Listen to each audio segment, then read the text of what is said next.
Quando eu passei para a universidade, para Unirio, para Artes Cênicas, eu contei pro meu pai, falei, pai, passei para Unirio, para a faculdade pública. Ele falou assim, que bom, meu filho, vai fazer o quê? Eu falei, Artes Cênicas. Ele falou, eu lamento por você. Eu nunca mais vou me esquecer disso. Ele falou, lamento por você. E eu fiquei arrasado, eu falei, caraca, que droga.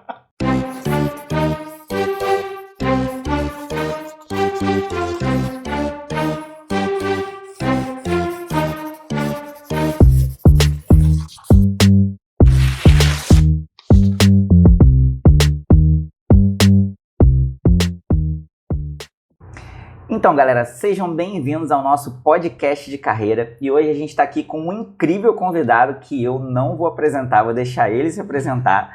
E o tema do podcast de hoje é: sou tímido, posso ser ator? Isso aí é uma dor comum, é uma dúvida comum.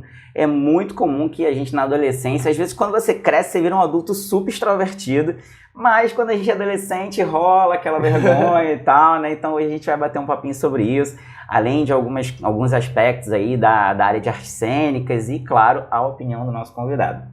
Então, cara, começa aí falando aí teu nome, tua idade, o que você tá atuando. E aí, pessoal? Bom, meu nome é Vitor, sou profissionalmente Vitor Maia, tenho 36 anos, sou profissionalmente ator, bailarino, coreógrafo, diretor teatral e cantor. Ao longo dos 36 anos eu fui me especializando, né? Hoje em dia eu trabalho com teatro, mais especificamente teatro musical, trabalho como coreógrafo em teatro musical e na televisão. Como ator fiz alguns trabalhos também em cinema, como diretor em teatro musical, enfim, minha carreira ela anda um pouco nesse nicho de teatro musical, televisão. Mas é legal que é bem extenso, né? É bem. E tem muitas possibilidades, né? A verdade é que um caminho sempre vai abrindo um segundo caminho, e aí já se abrem mais dois, e aí já são quatro, e você vai andando, andando. E me diz uma coisa, você fez artes cênicas, certo? Eu sou formado pela Unirio, que é a Universidade Federal do Estado do Rio de Janeiro. E a gente escuta, assim, falar em artes cênicas. Eu, quando eu era adolescente, eu sabia que, né, para ser ator você tem que fazer artes cênicas. Uhum. Mas e essa faculdade, ela só forma atores? É específico para ator ou não? Não. A Unirio, ela forma atores, né? Tem o curso de bacharel em artes cênicas, licenciatura em artes cênicas, forma professores. Cenografia, figurino, direção teatral, iluminação. Lá dentro você consegue ir se especializando em algumas coisas. Porque, na verdade, acho que eu não posso falar todas, mas eu acredito que a maioria das faculdades você entra e você acaba caindo para alguma ramificação, né? Pendendo para alguma ramificação dentro daquele universo. E artes cênicas é igual, assim, quando eu entrei para a faculdade, eu entrei muito novo, eu entrei com 18 anos.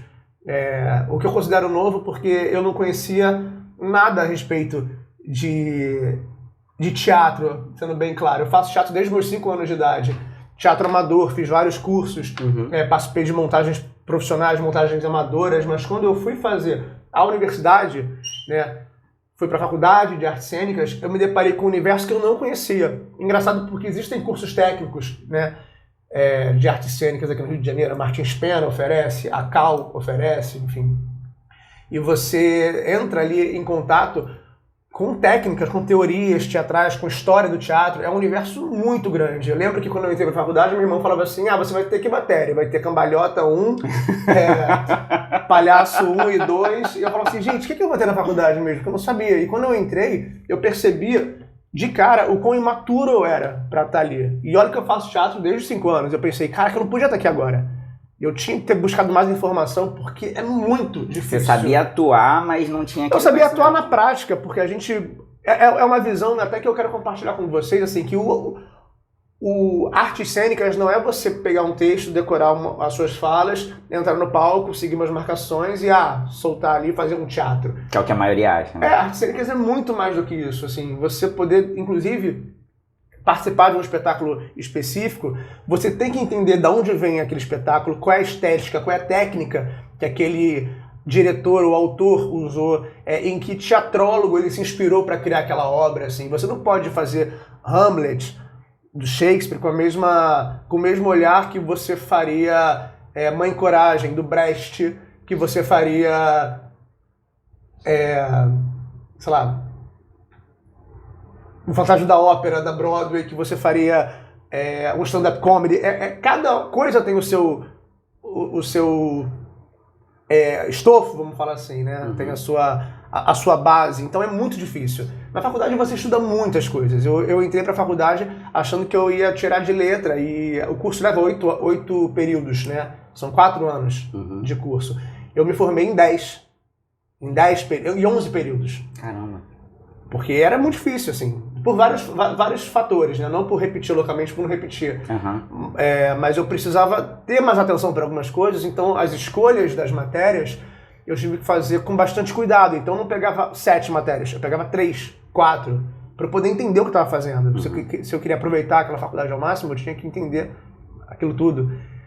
E ainda assim eu digo, se eu entrasse para a faculdade de hoje, eu teria um outro olhar, eu teria uma outra experiência muito mais potente do que a que eu tive quando eu me formei aos 23 anos, mais ou menos. A gente vai ficando mais velho, mais experiente, parece que você consegue aproveitar mais as coisas. Exato. Acho que por isso é tão difícil, né? Tipo, escolher quando você tem 17, 18... É muito, eu acho muito cruel, sabe, assim, com um adolescente, com um jovem adulto, você decidir ali o que você vai fazer.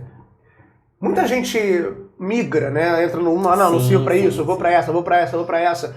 E eu não acho nem que seja uma perda de tempo. Eu acho que, inclusive, faz parte, porque quanto mais a gente estuda, quanto mais a gente busca informação, mais a gente se conhece, sabe o caminho que a gente quer enveredar, né? Sim. Eu dei uma sorte gigantesca de, com 5 anos de idade, saber o que eu queria fazer da minha vida já. Pô, mas teu caso é 1 em 100 mil. Não, pois é, e de toda forma eu não tive tanto apoio assim da minha família. Eu tive apoio, obviamente, senão eu não teria chegado aqui, mas foi uma luta também, porque convencer a família de que você quer trabalhar com arte no Brasil é tudo muito complicado, né? Mas ainda assim eu sabia o que eu queria, então o caminho foi claro pra mim. Tive que ter coragem, mas foi claro pra mim. Eu fico imaginando pessoas que não sabem o que vão fazer. Assim, eu tenho um irmão, meu irmão mais novo, ele demorou muito pra se encontrar. Muito. Ele fez desenho industrial, ele queria fazer educação física, ele queria ser militar, ele queria fazer um monte de coisa. Hoje ele é professor bilíngue para crianças de 2, 3, 4, 5 anos. De português, matemática, ciência, etc. numa escola aqui no Rio de Janeiro. E ele é completamente apaixonado pela educação infantil. Isso é que é legal, cara. Então, assim, ele levou um tempo para entender o que ele queria, né? Mas ele conseguiu. Hoje ele tá com 34 anos. Ele descobriu, acho que aos 32, 31, sabe? Não, eu fiz um monte de coisa na vida, assim. Eu já... Desde aquelas tarefas mais básicas, acho que é a minha primeira... Não sei se eu posso ser profissão, mas eu comecei trabalhando com concertos em computador. Eu tinha, assim, tipo, uns 14 anos e tal. Aí comecei a fazer umas coisinhas bacanas e tal. Aí quando eu fiz 18 para 19, eu fui militar. Aí saí do exército, passei o pão que o diabo amassou lá. Eu fugi. Você deu sorte. Não, meu pai era aquele tipo assim, que ele falou assim, você vai servir? Aí ele chegava lá na porta do quartel, procurava o oficial de dia e falou assim, bota ele pra servir. Caraca. Meu pai era tenso, né? Mas era legal. E aí depois, sei lá, eu trabalhei com telemarketing, eu fui professor, legal. Eu dei aula de informática, eu fiz um monte de coisa, assim, então... É legal porque quando a gente tem essas experiências, é uma das coisas que eu mais falo aqui no canal, a gente tem que ter experiência para ajudar a gente a decidir, a tomar uma decisão. É muito difícil tomar uma decisão se você não fez nada. Eu acho que é aquele velho princípio de quando você tem uma criança e fala assim, come aqui alface, não gosto, mas você já comeu para saber se você não gosta? O princípio é mais ou menos o meio. E aí eu passei por um monte de coisa e eu só fui descobrir o que eu gostava com 30 anos. E é um processo, né? É um processo que ele é mais natural. É por isso que eu vejo tanta gente infeliz, sabe, trabalhando assim, nos seus setores, porque você tem que dar conta, né? A vida adulta, ela entra, a sociedade, ela se construiu em cima disso, né? Da produtividade. E quando você é adulto, você tem que produzir para o mercado funcionar, para a roda girar. E as pessoas vão enlouquecendo, vão ficando frustradas, deprimidas, depressivas, porque elas não estão ali elas não acordam com... Vou falar essa palavra aqui, pra mim tem um outro significado assim, nesse caso, mas elas não acordam com tesão pra viver. Sim. Assim, eu trabalho com o que eu quero, com o que eu escolhi, e às vezes é difícil acordar pra trabalhar. Porque a gente se frustra, a gente se cansa, a gente se depara com obstáculos que são bizarros, mas ainda assim eu acordo pra fazer o que eu amo, você acorda hoje pra fazer o que você ama, e é difícil. Imagina quem acorda pra fazer o que detesta. Entendeu? A minha mãe, ela sempre falou pra mim, eu não gosto de nada, eu gosto de dinheiro. E ela foi funcionária pública durante anos da vida dela. E ela acordava todos os dias, 6 horas da manhã, pra trabalhar. pensando que ela ia ter o salário dela. Ela não era apaixonada pelo que ela fazia. Longe disso. Às vezes, lá dentro, ela encontrava algumas funções que deixavam ela contente. Mas ainda assim, talvez não tenha sido o ponto que ela escolheu pra vida, né? Então, você acordar todo dia, a sua vida inteira pensando, mais um dia, não, mas eu vou ganhar dinheiro, eu acho isso muito pouco pra alimentar. Mas eu trabalho com arte, né? Eu sou de humanas, eu preciso acordar apaixonado. É tipo o universo oposto. Eu preciso acordar apaixonado pra tocar o meu dia, sabe? Não, e cara, eu tenho uma teoria, eu fiz até um vídeo aí que eu falei sobre isso. Eu acho que essa questão do dinheiro, ela é ok, ela é legal, ela passa durante algum tempo.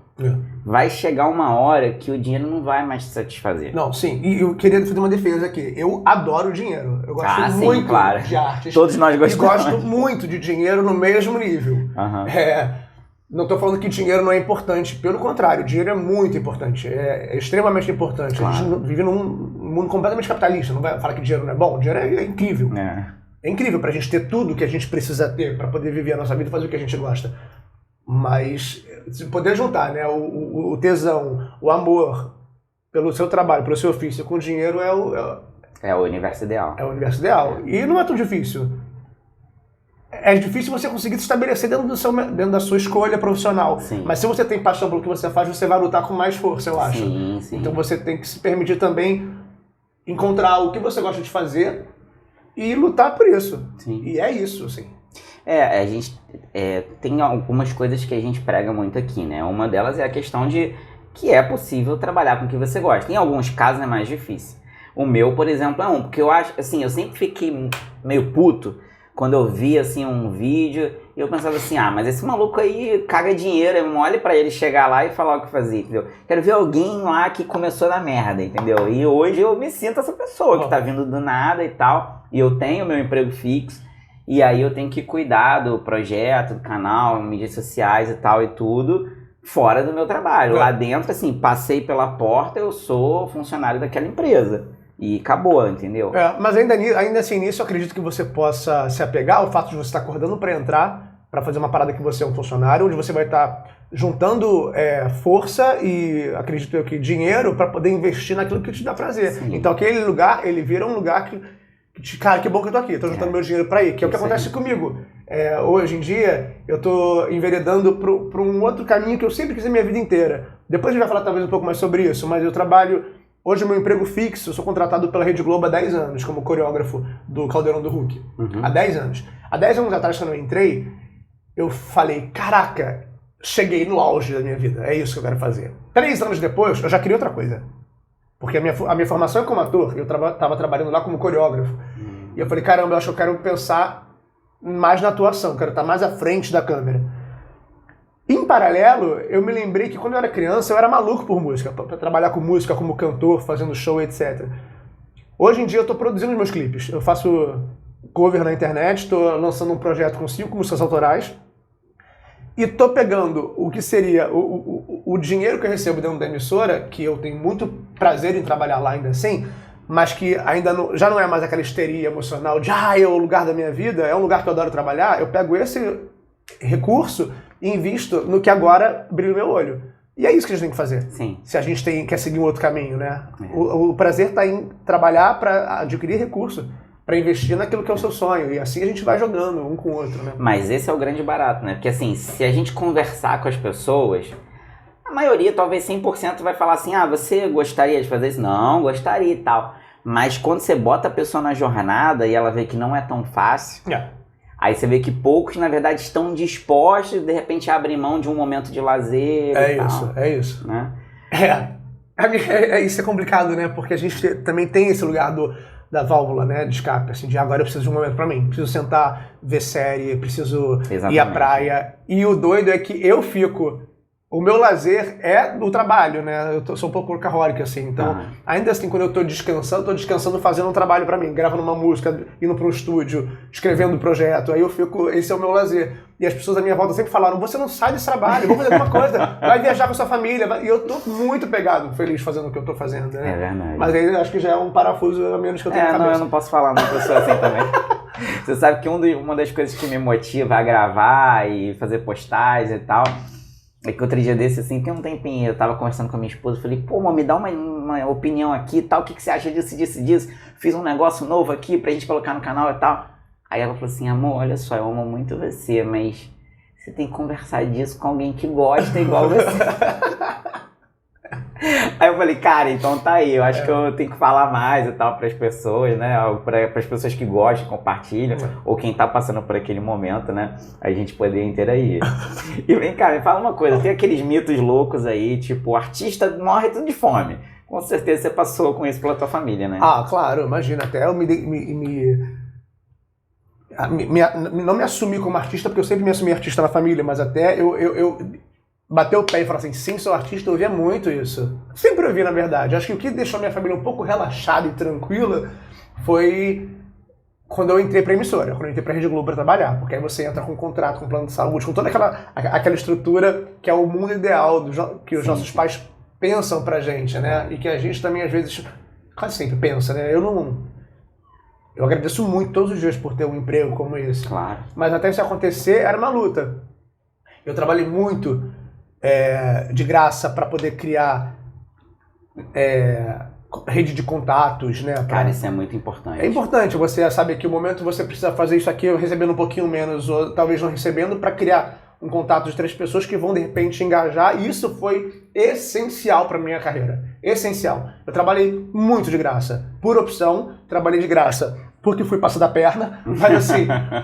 Por opção, eu trabalhei sabendo, identificando que aquele dali poderia ser um caminho interessante para mim, e as coisas foram me levando. Um trabalho aqui que me levou a conhecer uma coreógrafa aqui, que me deu aula de dança aqui, que foi me assistir um projeto que eu fiz aqui, Caramba. Que me levou para fazer um trabalho na Globo aqui e me contrataram. Então, assim, esse foi um caminho que eu nunca esperei que fosse acontecer. Eu nunca imaginei ser coreógrafo em televisão. Nunca, jamais. Eu me tornei coreógrafo na televisão porque a minha vida me encaminhou para isso.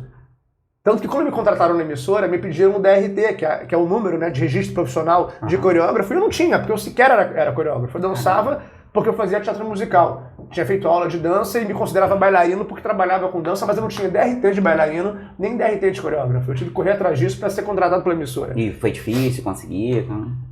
Foi trabalhoso. Mas deu porque é trabalhoso, mas deu tudo certo. O lance sim, o artista morre de fome, era uma preocupação que as pessoas tinham. Quando eu passei para a universidade, para a Unirio, para artes cênicas, que eu contei pro meu pai, falei, pai, passei para a Unirio, para a faculdade pública. Ele falou assim, que bom, meu filho, vai fazer o quê? Eu falei, artes cênicas. Ele falou, eu lamento por você.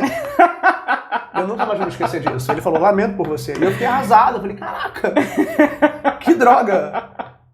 Que era uma preocupação que ele tinha. Como é que eu vou ser artista no Brasil? Sempre foi uma discussão isso na mesa.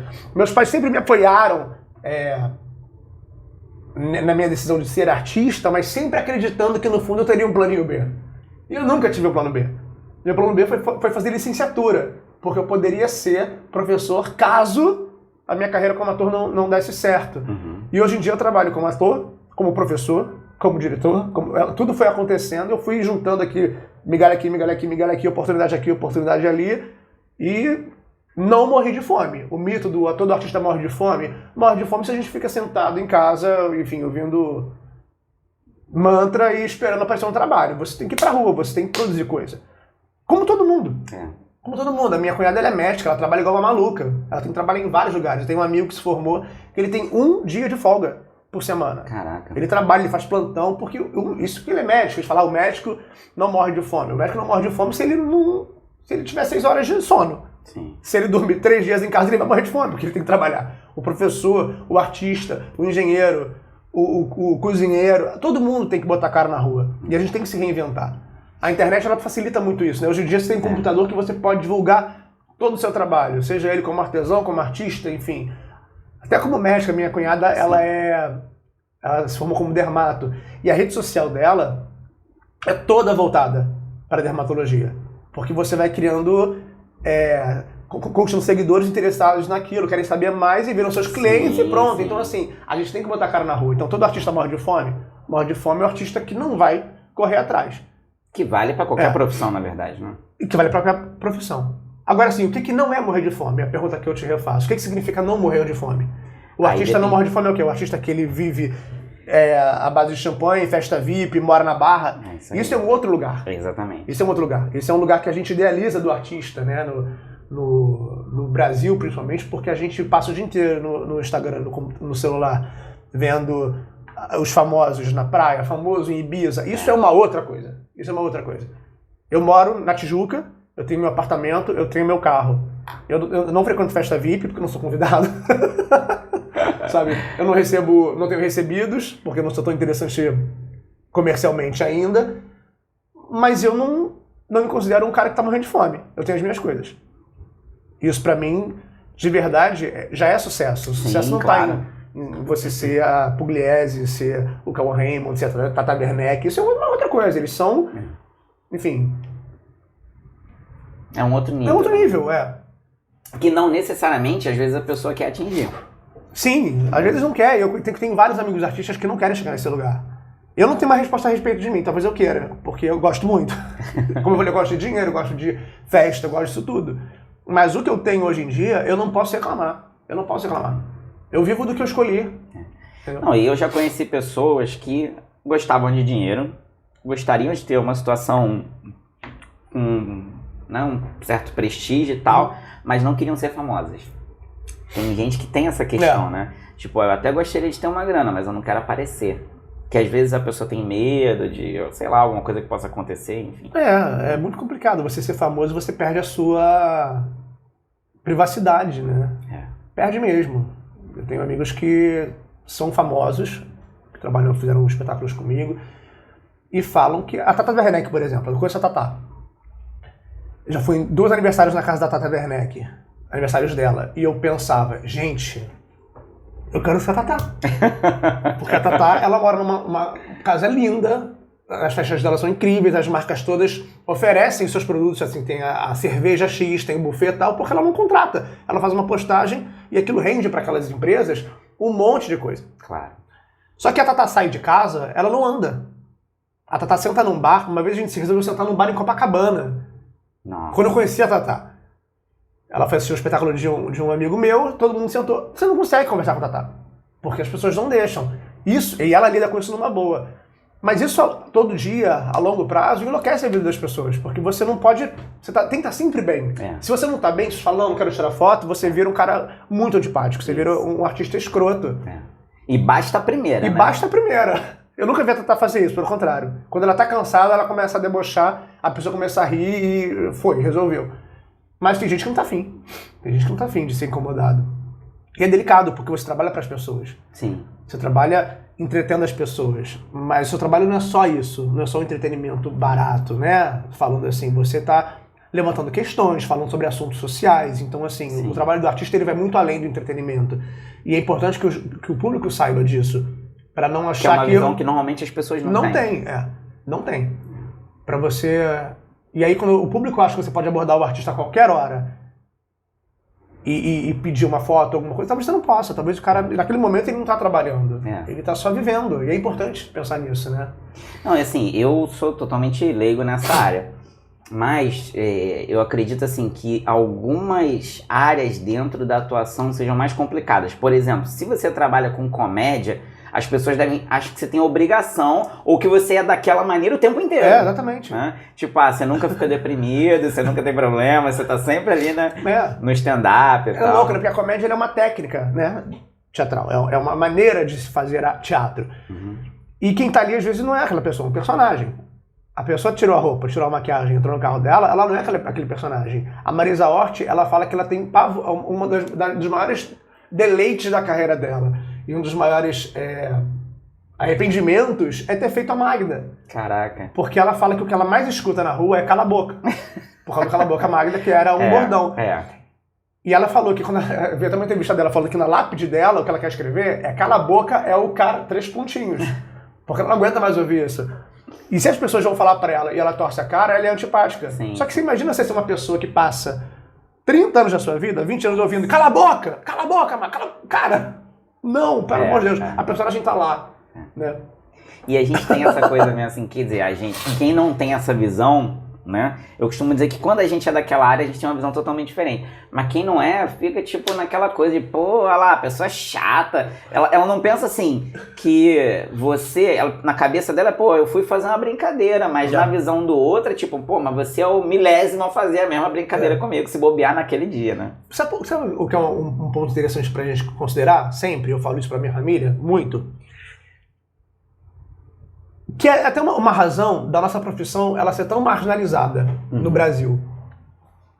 Quando você passa, de segunda a sexta você trabalha, de 7 da manhã, 8 da manhã, enfim, até 5 horas da tarde.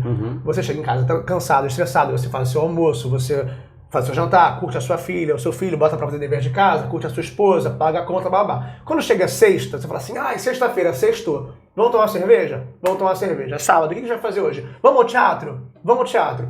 O seu lazer é a profissão de um monte de gente que trabalha de terça a domingo para aquilo acontecer, né? Então, assim, enquanto você, eu digo assim, o brasileiro trata o teatro, o cinema, enfim, as artes como lazer, esse lazer é o trabalho de muita gente.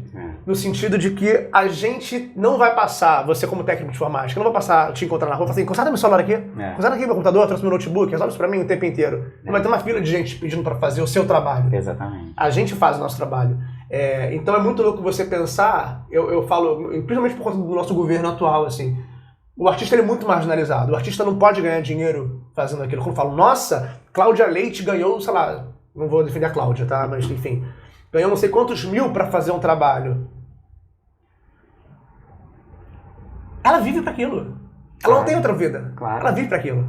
E para ela ter para ela poder ser o que ela é, ela precisa pagar nas contas da casa dela segurança para os filhos, segurança na porta de casa, a maneira como ela se transporta para os lugares, porque ela não pode simplesmente botar a cara na rua. Eu trabalhei com a Ivete Sangalo na comissão de frente da Grande Rio, no ano que ela dançou.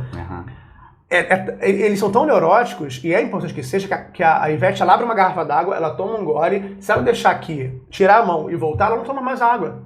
Porque pode jogar uma coisa ali na água dela, pra envenenar ela. Caramba. É um pânico que as pessoas têm. Então esses cuidados envolvem dinheiro. Agora eu vou falar de mim. Eu já fiz espetáculo que eu ganhava salário de 4 dígitos.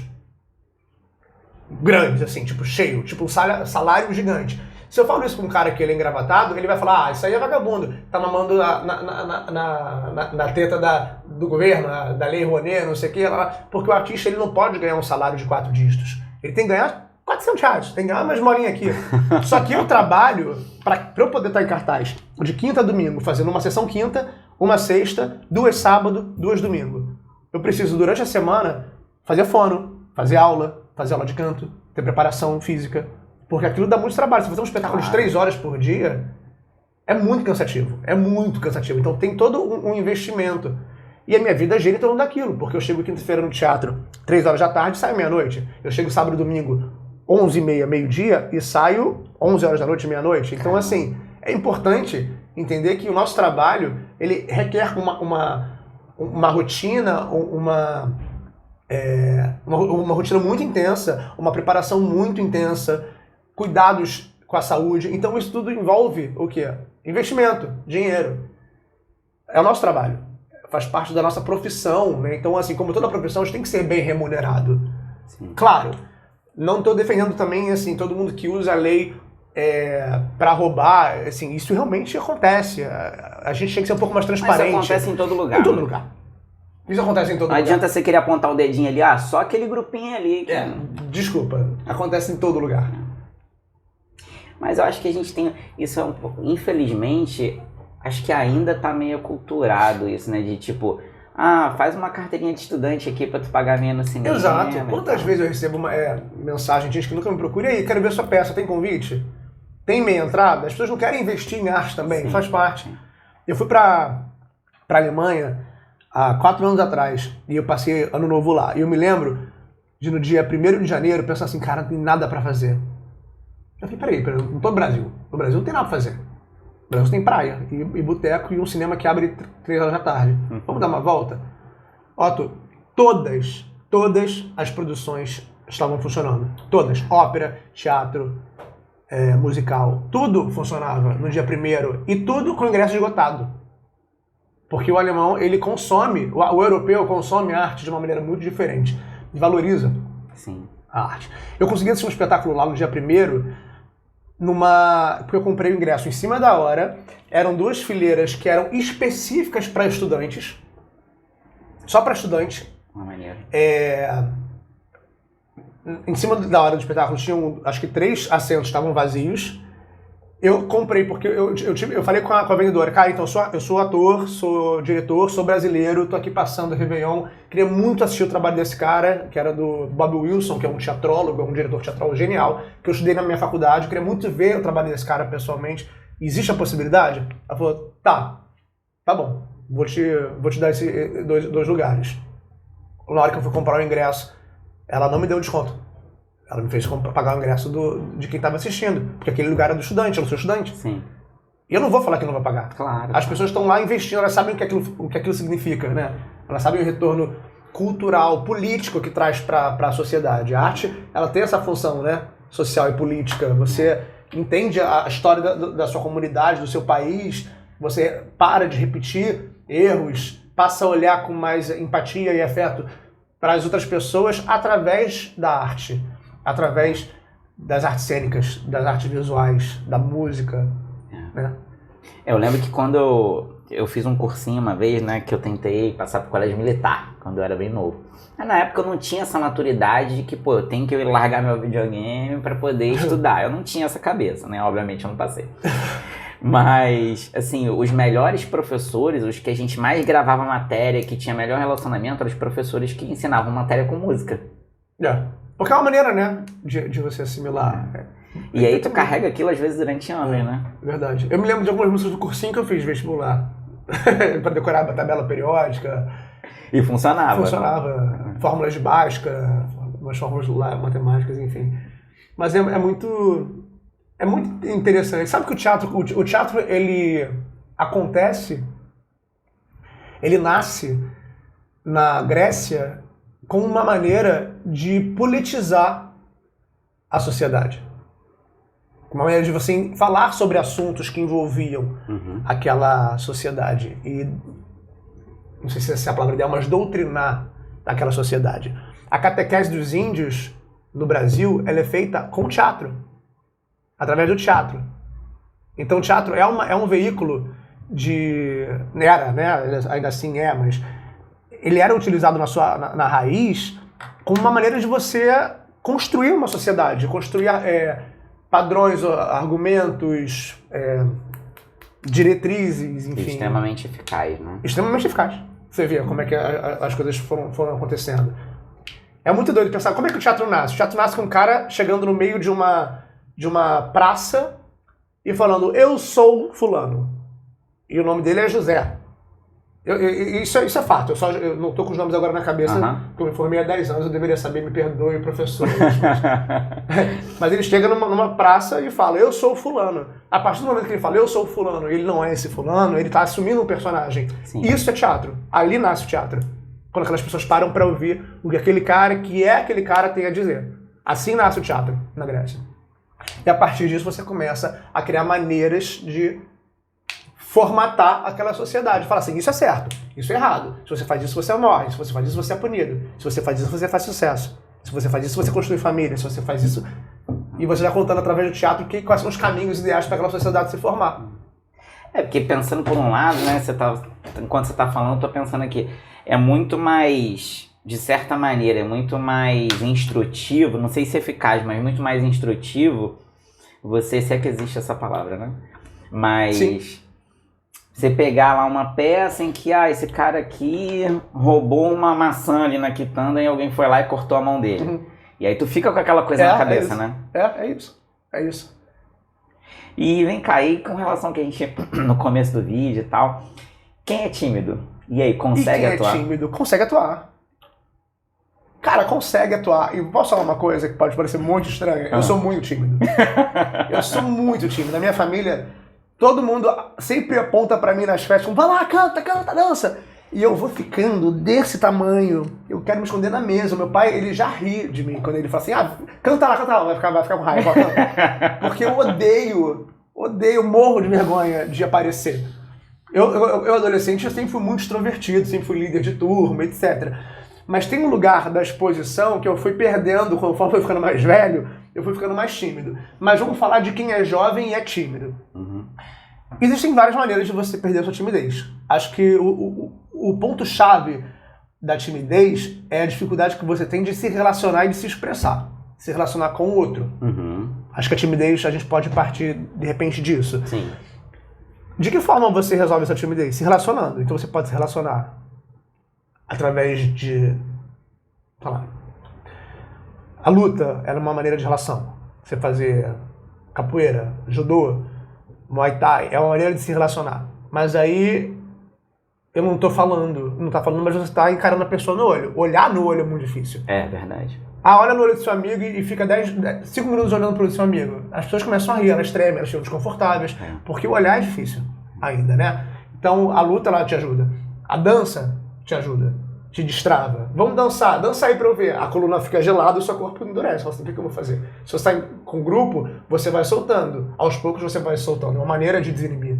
O teatro também, porque você faz jogos teatrais, então você é obrigado a se colocar, a falar, a se relacionar. É um modo muito eficaz, sem sombra de dúvida, de você resolver a timidez. Mas eu tô aqui defendendo que existem várias formas. Sim. Curso de oratória, acho que qualquer lugar onde você busque a relação com o outro, você vai ajudar a sua timidez. Claro que o teatro destaca num fogo, assim, curso de teatro livre, né? Cursos livres fazem isso. Grupo tal improvisa sobre assunto tal. Aí você tá ali, um monte de gente olhando, você tem que ser interessante, inteligente, né? Falar coisas, de repente, que vão surtir um efeito de gargalhada ou de grande impressão, enfim. É uma maneira. Mas, assim, não é o único, sabe? Eu acho que... Não, é engraçado. A luta me ajudou, por exemplo, você acredita? Eu lutei durante anos da minha vida e a luta me ajudou a perder a timidez, a perder o medo de me relacionar. Eu sempre fui muito pequeno, muito magrinho, artista, nerd, e o meu irmão sempre foi muito da galera do jogo, da luta e tal. Quando eu fui fazer capoeira, eu ficava muito constrangido de ter que me expor corporalmente, de encarar uma pessoa e lutar. E isso foi quebrando, eu fui ganhando confiança ali. Não confiança pra partir pra cima das pessoas e cair na porrada com elas, isso eu nunca fiz. Claro. Mas confiança pra olhar pra pessoa e estar ali também tão presente quanto ela. Engraçado, né? Você comentou isso, por um acaso. Eu fiz muita coisa na vida. Eu fiz uma época Aikido. E aí a gente tinha um treinamento, né, em algumas aulas, no final da aula, que era uma simulação, como se o cara, sei lá, viesse te atacar com uma faca e você tinha que aprender a se defender. E aí eu ficava olhando pra onde? Pra mão do cara, né? Pra saber pra onde é que ia. Aí um dia o sensei virou e falou assim, olha só, você tá demorando pra reagir porque você tá olhando pra faca. Você não pode olhar pra faca, você tem que olhar pro olho do cara. E na minha cabeça, na época eu tinha, sei lá, 14 anos, eu falei assim, como assim? E aí que eu não vou ver o primeiro movimento que o cara vai fazer? E ele falou assim, porque quando a gente vai atacar alguém, instintivamente, antes de você, nem que seja meio segundo antes, você olha para onde você vai atacar. É verdade. Então você consegue adiantar o movimento do cara. E aí eu fiquei com aquilo na cabeça e tal. Então eu comecei de repente, a encarar mais as pessoas nos olhos e sem me ligar muito nessa questão da timidez e tal, né? Pelo menos naquele momento ali, porque o foco era o quê? O foco era a aula, era aprender a me defender, ou enfim, né? E não tinha muito a ver com a questão da timidez. Naquele momento eu não pensei, tô com vergonha. Não é, porque você tá num treinamento e tal. E aí depois, você já fez aquilo no treinamento. Já é um pouco menos difícil. Né? Faz todo sentido. Cara, esse negócio eu acho sensacional, velho. E vem cá, me diz uma coisa. Quando você terminou, passou um tempo ali, terminou a faculdade não, que a gente é muito cru, né? Mas passado ali uns 5 anos e tal, qual você acha que foram os pontos positivos e negativos de ter feito arte cênica? Você acha que isso foi só positivo? Ou de repente teria alguma coisa que, isso aqui não foi tão legal? Não, tudo. Eu me arrependo imensamente, como eu falei no começo, de ter entrado pra faculdade com 18 anos, com 19 anos. Me arrependo, porque tudo foi positivo. Até o que era chato era positivo. Tinha matérias que eram insuportáveis. Teve uma matéria que eu fiz 3 vezes. Caramba. Porque eu largava no meio. Eu falei assim, não quero fazer essa matéria agora. Qual foi? Chama SCDS, Escrita Cênica e Dramatúrgica do século XX e XXI. Caramba. Era uma matéria teórica que a gente estudava... Enfim, era matéria teórica, né, eu falei, né? Que a gente estudava toda a formatação textual e as tendências do teatro no século XX e XXI. Então a gente falava de, enfim, Brecht, Meyerhold, Arthur, Tadeusz Kantor, enfim, vários teatrólogos, assim. E é um mais interessante que o outro, mais difícil que o outro. Engraçado, né? Você estava comentando algumas coisas, desculpa te interromper. Eu lembro que eu tinha um amigo, né? Conhecido, né? Não era muito próximo na época, que eu estava na faculdade e ele fazia artes cênicas. Aí um dia a gente estava conversando da questão das matérias e tal. Aí eu não lembro, eu devo ter feito alguma piadinha sem graça. Aí ele ficou meio bolado, ele falou assim, peraí. Aí vem ele com um papelzinho, aí ele falou assim, repete isso aí. Aí tava escrito assim em cima, trava-língua. Não, é bizarro. Cadê que eu conseguia? Não conseguia, mano. É louco. E é louco, a gente tem umas matérias assim na faculdade que a gente faz com uma besteira, tipo, técnica vocal 1, 2, 3 e 4. São 4 períodos de técnica vocal. E você fala, gente, pra que 4 períodos de técnica vocal? Quando você vai ver, você termina um período assim, caraca, passei raspando, maluco. Caraca, será que tem como voltar? Porque é difícil, tem coisas dificílimas. Expressão corporal 1, 2, 3 e 4. Interpretação 1, 2, 3, 4, 5, 6, 7. Caramba. E cada uma você trabalha uma técnica, um estilo. E tem vários, tá? E não são só 7. Às vezes falta. Canto 1, canto 2, teatro brasileiro, escrita cênica e dramatúrgica. Cara, tinha uma chamada 3TCM, que era TTTCM. A gente chamava de 3TCM. Que era, eu esqueci, essa matéria era um absurdo de difícil. FUECT, FPET, enfim, são várias siglas. É muita matéria, E eu fiz licenciatura, então tinha todas as matérias de bacharel, mais as matérias de pedagogia. Cara, eu estudei muito na faculdade. E eu te digo, assim, o que foi positivo? Ter descoberto que o teatro vai muito além do que eu achava que era. Peguei um texto, vou fazer Nelson Rodrigues. Bacana, decorei o texto, fiz uma marcação, peguei um copo, gritei um pouquinho. Cara, teatro é muito difícil. Isso é tipo a ponta do iceberg. Não, isso de verdade não é nada. Isso é o que a gente leigo, é o que a comunidade vê que é teatro. Sim. E eu tive a sorte de me especializar dentro da faculdade em teatro musical, dentro de um projeto interno de um professor que trabalhava com teatro musical e eu já trabalhava com dança e já gostava de música. Eu falei, quero fazer teatro musical, que sempre foi uma vertente que eu adorei. Sempre queria entrar no mercado de teatro musical. Que é uma das possibilidades, né? Você tem o teatro musical, tem o teatro contemporâneo, o teatro do absurdo, teatro de prosa, teatro moderno, teatro performático. Tem várias maneiras de se fazer teatro, né? O teatro musical é uma delas. E eu entrei num projeto ali que foi quando eu comecei a me desenvolver como coreógrafo, que foi quando eu recebi o convite para trabalhar na emissora, através de um projeto da faculdade. Foi que legal. Por uma pessoa que foi assistir, viu meu trabalho, gostou e levou. Me formei como ator em teatro musical e eu trabalho desde 2009 com teatro musical. Desde 2009. Quer dizer, se eu não tivesse vivido essa experiência dentro da faculdade, nessa pesquisa, né, que era orientada pelo professor Rubens Lima Júnior, que eu acho que eu posso falar que é o meu mestre no Rio, porque foi ele que me desenvolveu para ser o profissional que eu sou hoje, assim.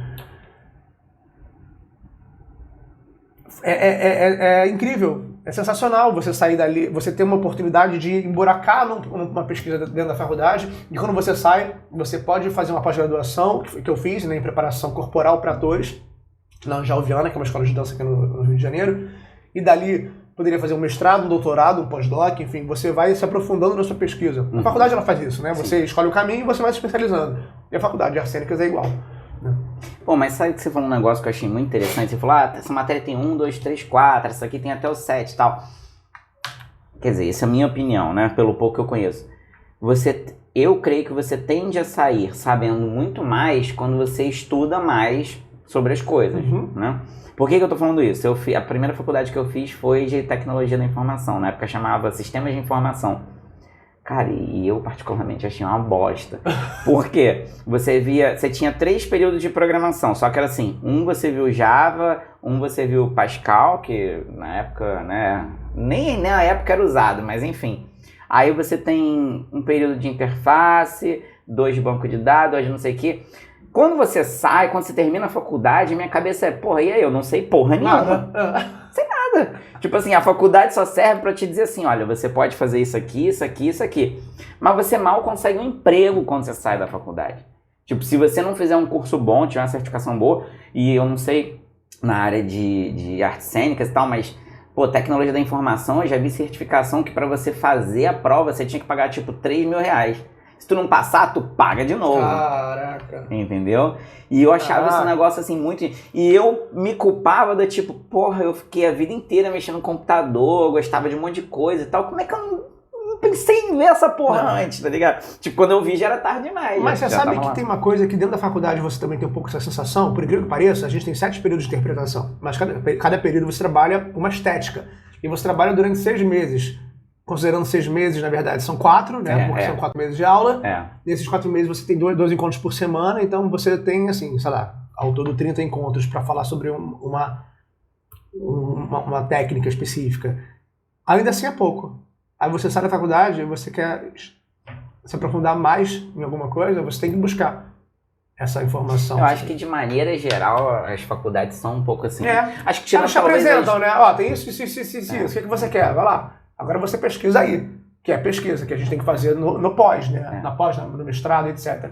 Eu não fiz mestrado, não fiz doutorado. Realmente eu não consigo, não é o meu perfil. Ser acadêmico, não é o meu perfil. Mas tem gente que mergulha e vai, assim. Eu gosto de estudar, mas às vezes, por exemplo, eu tenho vontade de fazer um mestrado, mas ainda não fui lá fazer, entendeu? Realmente, para pegar um mestrado, um doutorado, um negócio que você tem que ter uma certa inclinação para aquilo. Tem. Senão tu vai começar, mas não vai terminar nunca. E toma seu tempo, sua cabeça, seu tempo, sua calma, sua vida. É sério o negócio. Uma outra coisa também que rola aí, tipo, que era tomar de fome. Todo ator tem memória boa? Não, eu não. Eu, por exemplo, tenho uma péssima memória. Eu tenho uma péssima memória. Mesmo eu, por exemplo, mesmo com aquele conhecimento leigo e tal, de tipo, o cara vai lá, decora, eu já pensava assim, porra, mas isso deve ser difícil pra caralho, porque eu não consigo decorar as paradas. Eu decoro texto. Eu não decoro matéria na escola, por exemplo. Eu não decorava. Passava 6 horas lendo um parágrafo de história pra decorar, pra poder fazer uma prova. Não decorava. Eu pego 40 minutos um texto de teatro e decoro. Nunca imaginei, eu sempre tive pavor disso, eu sempre tive esse fantasma do caraca, como é que deve ser fazer uma novela, fazer um filme que você recebe o roteiro, tem que decorar pro dia seguinte. Filme não, porque cinema você recebe muito antes o roteiro. Mas novela você recebe do dia pra noite. É outro departamento no cérebro, cara, é outro lugar. Eu não sei te dizer. Eu decoro o texto com uma facilidade que eu não decoro mais nada, eu não decoro o nome, data de aniversário. Eu só sei, talvez perca parentes aqui, mas eu só sei do meu irmão mais novo, da minha irmã mais nova e da minha mãe. Só. A minha irmã mais velha, a Vanessa, eu nunca sei se é 12 ou 13 de dezembro. Eu sempre fico assim, é um é outro, sempre fico. Eu sei que é ali perto. Meu padrasto, moro com ele há 32 anos. Não sei o dia do aniversário dele. Meu pai, não sei o dia do aniversário dele. Não sei. Eu sei que eu não sei se é março ou se é abril. Eu tenho que ver. Tá tudo escrito. Eu tenho que ir lá. A minha cabeça não funciona dessa maneira. E imagina. Eu sei da minha mãe porque era o mesmo dia que eu. Eu já sei na mesma data. Caramba. Se não fosse, eu não saberia. Meu irmão, eu fiz um cálculo como criança. Eu sou dia 17, ele é um dia antes, 16. Mas como eu sou de julho, ele é maio. Então, se é um dia antes do meu dia, são 2 meses antes do meu mês. Sabe assim, um raciocínio completamente imbecil pra saber que é dia 16 de maio. Pra decorar e tal. Eu não consigo, é um surto. Cara, eu acho isso impressionante. Eu tenho uma memória boa pra gravar números. Só. Que de resto, assim, compromissos sociais. Nossa, minha esposa fica pra morrer, tipo assim, sábado, marquei isso, tá bom? Aí eu, tá bom. Aí, às vezes, na sexta-noite, eu chego e falo assim, então, fiz uma reserva num restaurante maneiro. Ela, pra quando? Pô, amanhã à noite. Ela, não acredito que você esqueceu que a gente... Cara, é treta certa. É treta certa, mas enfim. Aí eu ia te perguntar agora quanto tempo dura a faculdade de artes cênicas, mas você falou que são 8 períodos. São 4 anos, você pode se formar em até 6 anos. É isso, leva 4 anos, mas você pode fazer em até 6 anos, você pode trancar 2 anos se você precisar, mas você consegue negociar. Eu não sei como funciona hoje. Quando eu me formei, eu entrei na faculdade em 2004/2. Eu me formei, eu formei, ai meu Deus do céu, minha cabeça agora. São 8 períodos, eu fiz em 11, né? Então 2004/2 mais 11, aí tem que calcular isso aí, tô exausto. Mas enfim, me formei. Quando eu me formei, eu tava tipo assim, caramba, vou ser jubilado. Eu me formei com 2 atores, a Maria Maia, que é filha do Wolf e da Sininha de Paula, e com o Armando Babaioff, são 2 atores. Eles já eram, assim... A gente brincava que tinha um busto deles na faculdade já, de 35 anos na faculdade, porque eles fizeram em anos a faculdade, mas conseguiram se formar junto comigo. Se eu estava quase sendo jubilado, assim, faltavam 2 ou 3 períodos para eu ser jubilado, eles já deviam estar jubilados há muito tempo. Mas sempre tem você conversa, manda uma carta, enfim, você vai explicando qual é a sua situação. Eu acho que quando eles percebem que você está se virando nos 30, você tem ali, dependendo de quem for o seu coordenador, de quem for o reitor da faculdade, você consegue um jogo. Tem uma coisa que eu queria jogar aqui, assim, já fazendo uma crítica, claro. Que o ambiente, a faculdade de teatro, ela tem, de alguma maneira, eu não entendo, um preconceito gigantesco com quem trabalha, com quem está no mercado, com quem faz novela, com quem faz teatro musical, com quem usa de uma maneira comercial. O que é muito estranho. Porque você está numa faculdade para se formar, para trabalhar, para ganhar dinheiro, né? Exatamente. Então, assim, quem trabalha com teatro musical, por exemplo, que era o meu caso, mas assim, eu sofria preconceito na faculdade real. Eu me lembro de uma vez estar na sala de aula e uma aluna perguntar assim, olha, pintar o assunto teatro musical, e uma garota que eu nunca tinha visto na minha vida falar, olha aí, Vitor, uma ótima oportunidade de você provar pra gente que teatro musical não é superficial. Nossa!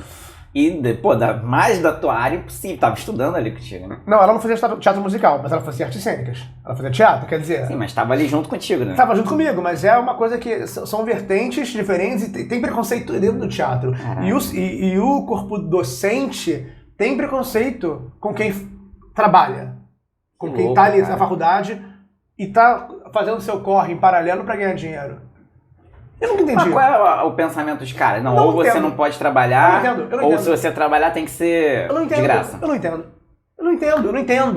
É uma faculdade que você entra na faculdade, às vezes, 1h da tarde, você sai 8 horas da noite. Sem trabalhar, meu amigo. A menos que todo artista tem que ser rico. É. E não é.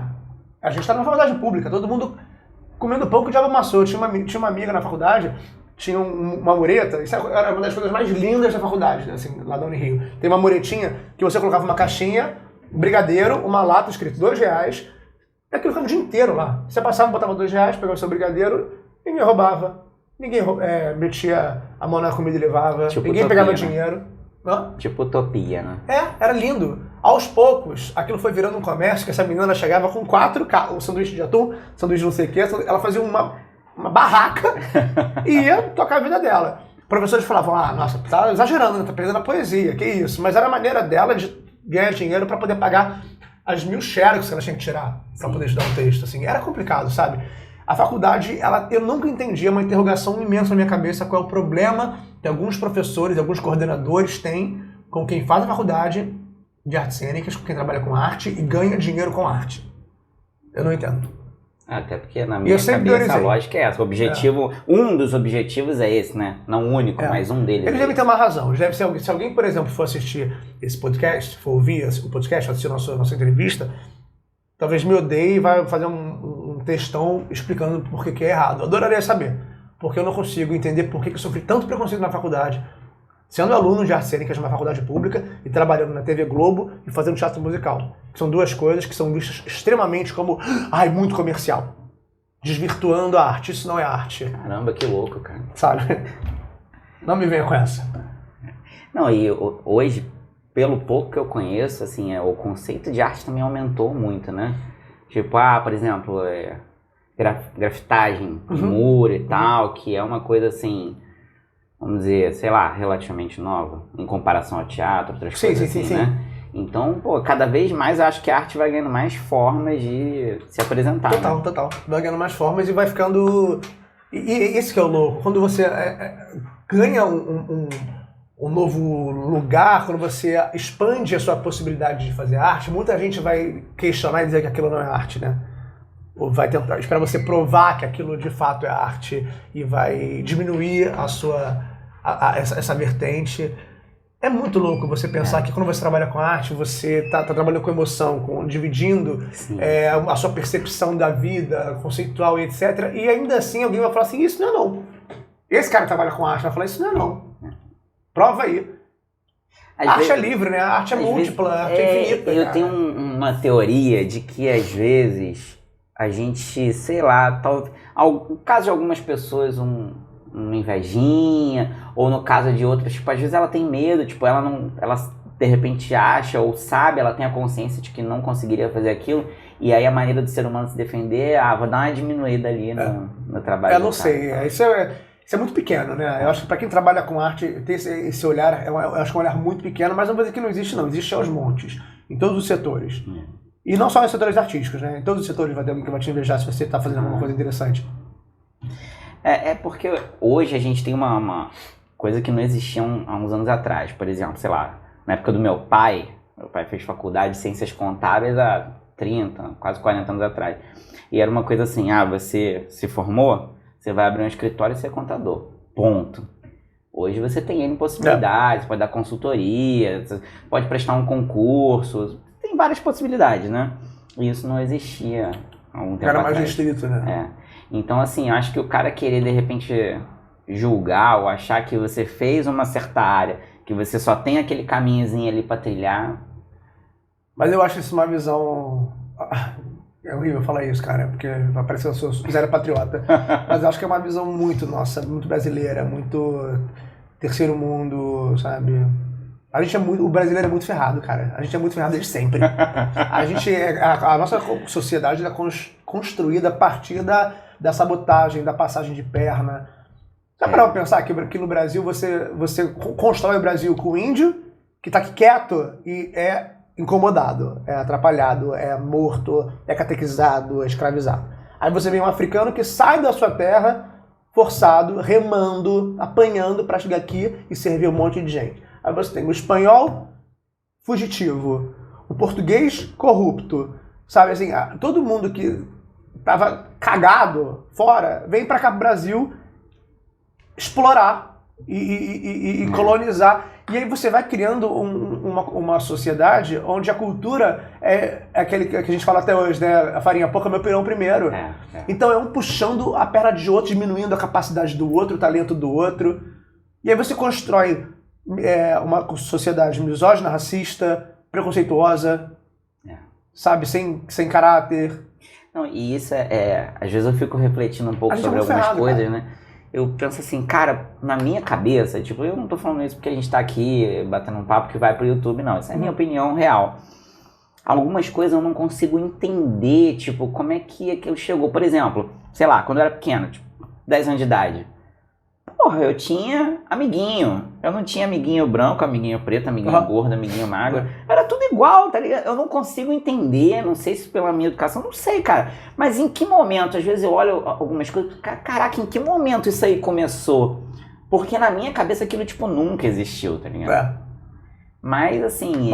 Mas eu acho que é a sua experiência e talvez seja uma experiência um pouco mais sortuda, sei lá, um pouco mais feliz, no sentido de menos comprometida, né? Eu cresci numa sociedade, numa comunidade familiar, bairrista, extremamente preconceituosa. E eu era muito preconceituoso até identificar isso, né?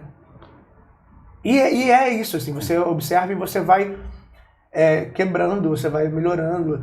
Isso tudo, eu comecei a falar para falar da coisa do diminuir, né? Sim, da pessoa. Se você se empodera demais, eu perco espaço.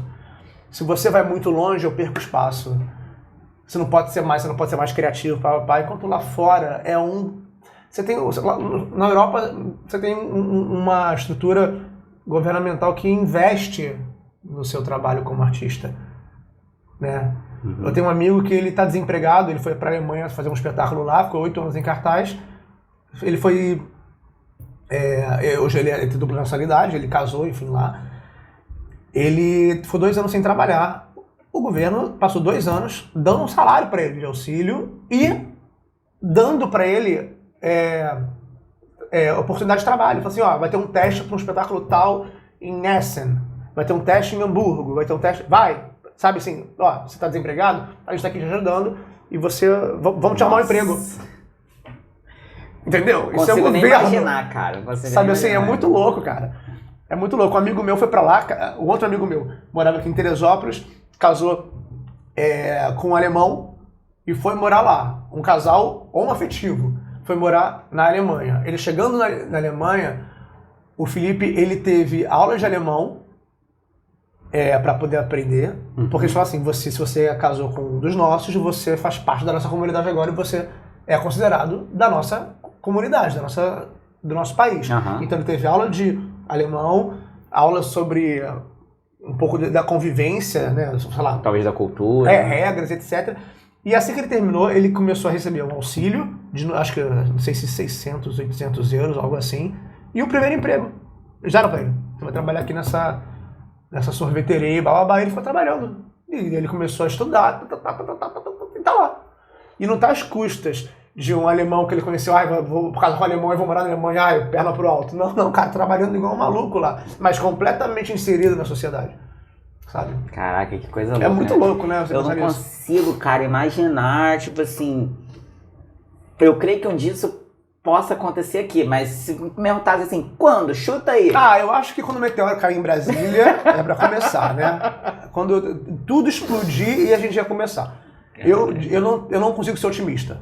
Não consigo mais ser otimista. O Brasil vai dar um jeito, vai ter jeito. Sem sombra de dúvida. Eu tô com 36 anos, eu não vou ver esse jeito. Meu filho talvez não vai ver esse jeito. Talvez melhore. É uma coisa que ainda vai Mas acontecendo. eu vejo que a molecada hoje, ele já tem uma outra mentalidade, né? Sim. Eu tava conversando com um cara que ele é professor na FGV. E ele falou que tem uma pós lá que eles falam exatamente sobre isso, que o modelo de trabalho que a gente vive hoje, essa coisa de apertar o ser humano, tipo, lucro, resultado, isso tende a cair. Tá caindo. Porque as pessoas estão sofrendo com ansiedade, com depressão, estão querendo mudar de área. É uma coisa que não dá, você não consegue... Tem até um ditado bobo, meio antigo, que dizia, você não pode tosquear sempre a mesma ovelha, né? E aí, a partir do momento que você surgiu uma vaga para gerente não sei onde, você entra naquela vaga ali, amigo, você vai ser a ovelha tosqueada até você não ter mais pelo, né? Mas isso é uma parada meio insustentável. Mas vai caindo, né? Isso tá caindo. É interessante você levantar isso, porque eu li sobre isso. O formato, a coisa da... A formação especializada, essas coisas todas, elas estão começando a perder um pouco os seus... Sabe? O suporte, a gente está começando a olhar, profissionalmente falando, enveredar por um caminho mais alternativo. Não sei exatamente qual, mas eu tenho ouvido falar sobre isso. Creio eu também. A gente está enlouquecendo, a gente está passando mal. A expectativa de vida do brasileiro aumentou, do mundo aumentou, em compensação... Você só é saudável nos seus 35 primeiros anos, depois daí pra frente você enlouquece. Você vive a base de remédio, de ansiolítico. Não, e tem aquela questão assim, beleza, o brasileiro, agora a gente vive mais 5 anos. Então, vamos pegar aqui a Previdência, vamos botar mais 5 anos de contribuição. Tipo, você vive mais um pouquinho, tu pode contribuir mais um pouquinho, então. Cara, isso é um traço muito louco, mano. Mas deixa eu te fazer uma pergunta, eu acho que você até começou a falar sobre isso. Quantas, não precisa ser todas, mas mais ou menos quantas especializações tem ali? O cara que fez artes cênicas, ele pode seguir mais ou menos que caminhos e tal? Tá, partindo da faculdade, né? Vou falar da faculdade, assim, você pode... Cara, é muita coisa, gente, é muita coisa. Não, dá uns exemplos só. Assim, tá. Os mais conhecidos. Você é como ator, diretor teatral, professor de teatro, produtor cultural, de certa forma, porque você aprende a lidar com projetos, enfim, montar projetos. Iluminador, cenógrafo, figurinista, preparador corporal, diretor de movimento, coreógrafo, que são 3 coisas completamente diferentes.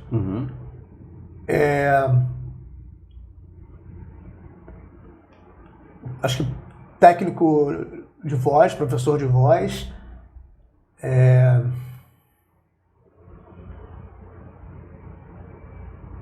Só aí você já botou quase 10. Acho que é isso, Tem muito caminho. Mas são muitos caminhos, né? Muita coisa. Eu na faculdade, eu tive a experiência de ser diretor de movimento, coreógrafo, preparador corporal, produtor, diretor e ator. Caraca. Dentro da faculdade. Eu passei por essas 6 experiências e hoje eu trabalho com... Mas isso profissionalmente ou academicamente? Não, academicamente. E aí fui me jogando no mercado e me especializando. E hoje eu sou ator, cantor, coreógrafo, diretor de movimento, diretor teatral e professor. Profissionalmente eu tenho essas 6 atividades. Não sou iluminador, mas arrisco. Não sou figurinista, nem eu sei me vestir direito. Cenógrafo eu não sei, mas enfim, eu trabalho com essas 6 vertentes hoje em dia. E a área artística, de maneira geral, não é normalmente uma área que você sai, vou conseguir meu emprego aqui com CLT, normalmente não tem muito isso, né? É mais independente, vamos dizer assim, né? Você pode trabalhar como professor, né? De artes em escolas. Eu tô te perguntando isso porque é muito comum, por exemplo, às vezes não o moleque pensar nisso, mas de repente o pai questionado, tipo, tá, beleza, você se formou, e aí, você vai trabalhar com o quê? A minha mãe me falou, vai fazer licenciatura que você sai professor. E eu segui a orientação dela. Porque a princípio a ideia é essa, eu terminei a faculdade, vou trabalhar. Assim que eu terminei a Unirio, eu fiz um concurso público para ser professor do estado. E eu fui aprovado. Na mesma época eu entrei para a TV Globo. E aí eu tive que escolher, vou para a TV Globo ou viro um professor do estado. Segurança versus incerteza, né? E eu fui pra Globo, eu não fui dar aula. Cancelei minha matrícula e segui. Graças a Deus, estou 10 anos lá. Poderia ter perdido esse trabalho em 6 meses e ficado sem. Mas existe a possibilidade. Você pode ser professor de escola particular, professor de escola, enfim, do estado, município, etc. Se você for pensar como assistente de direção, em cinema, assistente de direção em televisão. Mas tem uma... Assim, aí vai a minha experiência, Otto. Eu me formei em 8 anos, né? Eu falei, foram 11 períodos, né? Foram 5 anos e meio. Eu me formei em 5 anos e meio, na verdade que eu tinha que ter feito em 4, porque quando eu estava chegando em outubro, eu passava para fazer um espetáculo, fazer um teste, passava. Aí eu falava, o que é mais interessante para mim? Concluir essa matéria teórica ou criar rede de contato, ou trabalhar com pessoas que podem me ajudar lá na frente a fazer os trabalhos. Largava a faculdade sem pensar. E ia fazer o trabalho. Aí voltava. Período seguinte, começava março, abril, maio, chegava um trabalho. Vou fazer o trabalho. Caía, ia fazer o trabalho. Ou trancava metade da matéria, às vezes não trancava tudo. Eu tranquei tudo só o segundo semestre da faculdade, que eu tranquei ela inteira. Não era nem por trabalho. Porque eu tive um problema pessoal e falei assim, não tô com cabeça pra fazer faculdade, tranquei. Louco, mas enfim, fiz isso. Os demais, eu fui trancando matérias para poder adequar o meu horário de ensaio e de turnê, etc. E, cara, foi a melhor coisa que eu fiz. Porque eu terminei a minha faculdade empregado.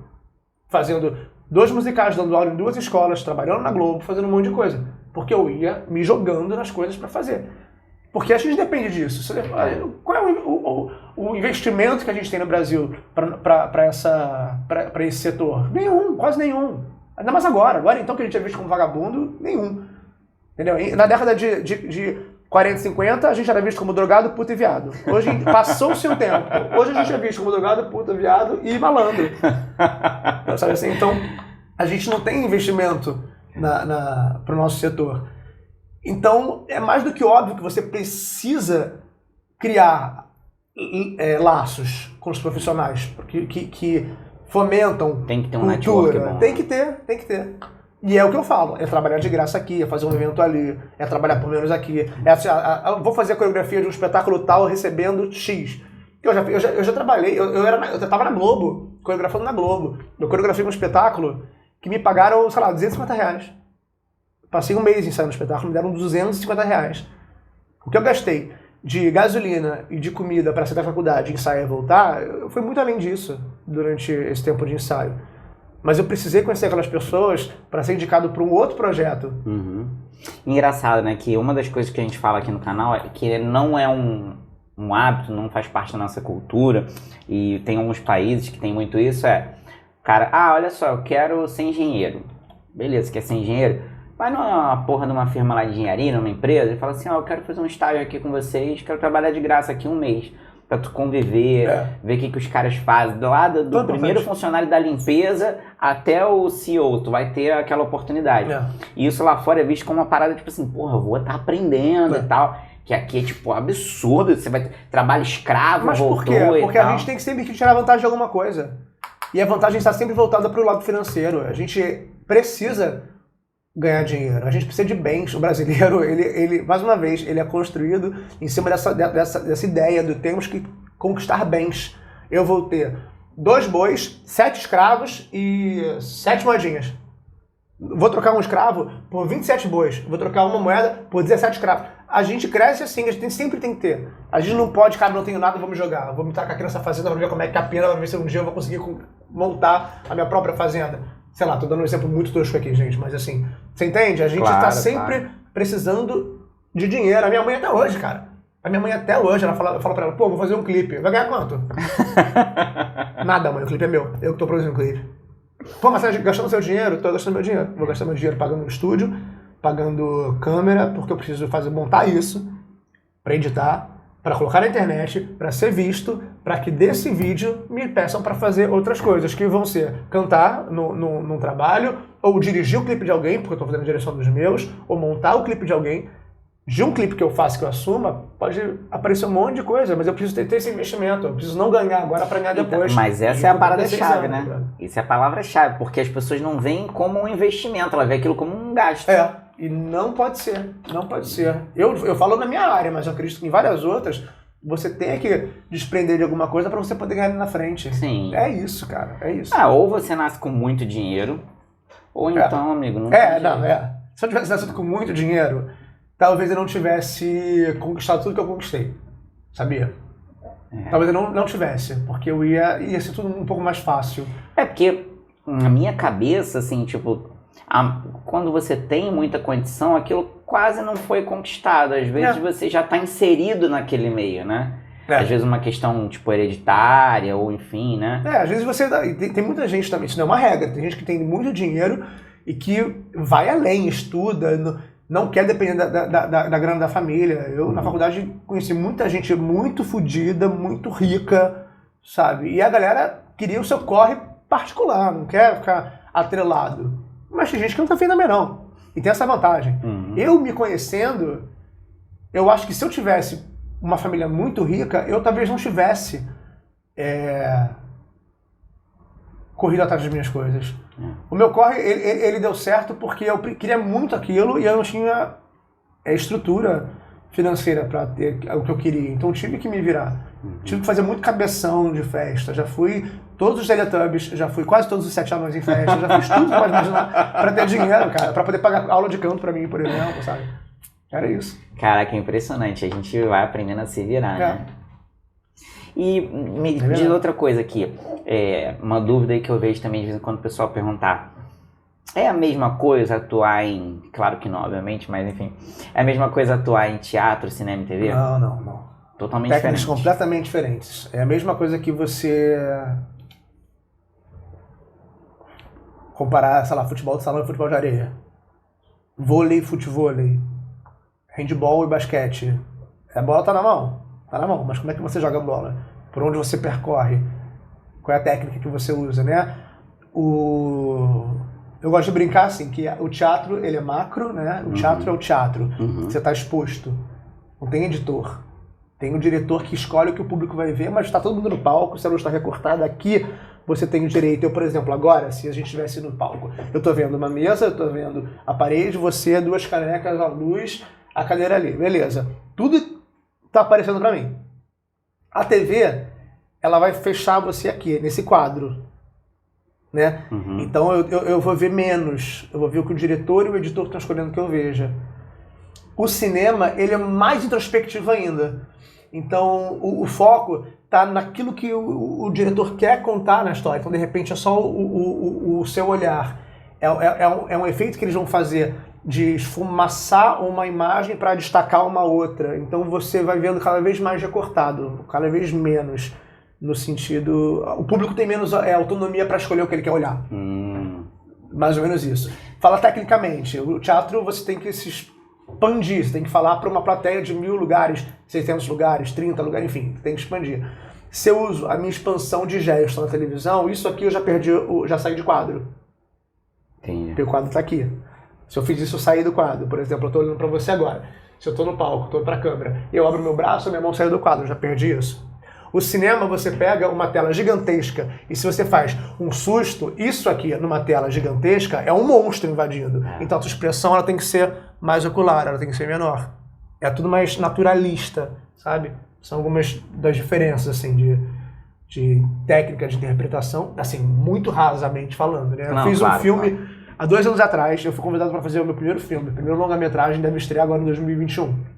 Pô, que legal. Foi um presente, assim, caiu na minha mão. Eu tava fazendo um musical, o diretor assistiu, falou, caralho, tem um personagem que é exatamente esse personagem da peça. Ele não queria nem saber quem eu era, ele queria aquele personagem. Aí, enfim, eu fiz o teste e tal, e passei. Acabou que o que eu faço no cinema é completamente diferente do que eu fazia no teatro. Mas eu apanhei, porque eu nunca tinha feito cinema. E é tudo muito diferente, é tudo muito pequeno. A forma como você... O microfone tá aqui, ó. No teatro você tem que impostar a sua voz, botar a sua voz um pouco mais potente, ou de repente a gente tem um microfone aqui em musical, mas que ainda assim ele não dá conta da expansão. Se eu gritar aqui, o espectador fica maluco. E a gente faz cinema com o microfone aqui, porque ninguém sabe, tem um microfone grudado, tem um microfone atrás da orelha. Se a câmera tá pegando aqui, o microfone tá aqui. Pra falar desse tamanho, no lugar que é naturalista, e a gente conversa naturalmente, tá aqui captando. O que eu acho fantástico no teatro, cara, é a possibilidade, assim, de alguém errar.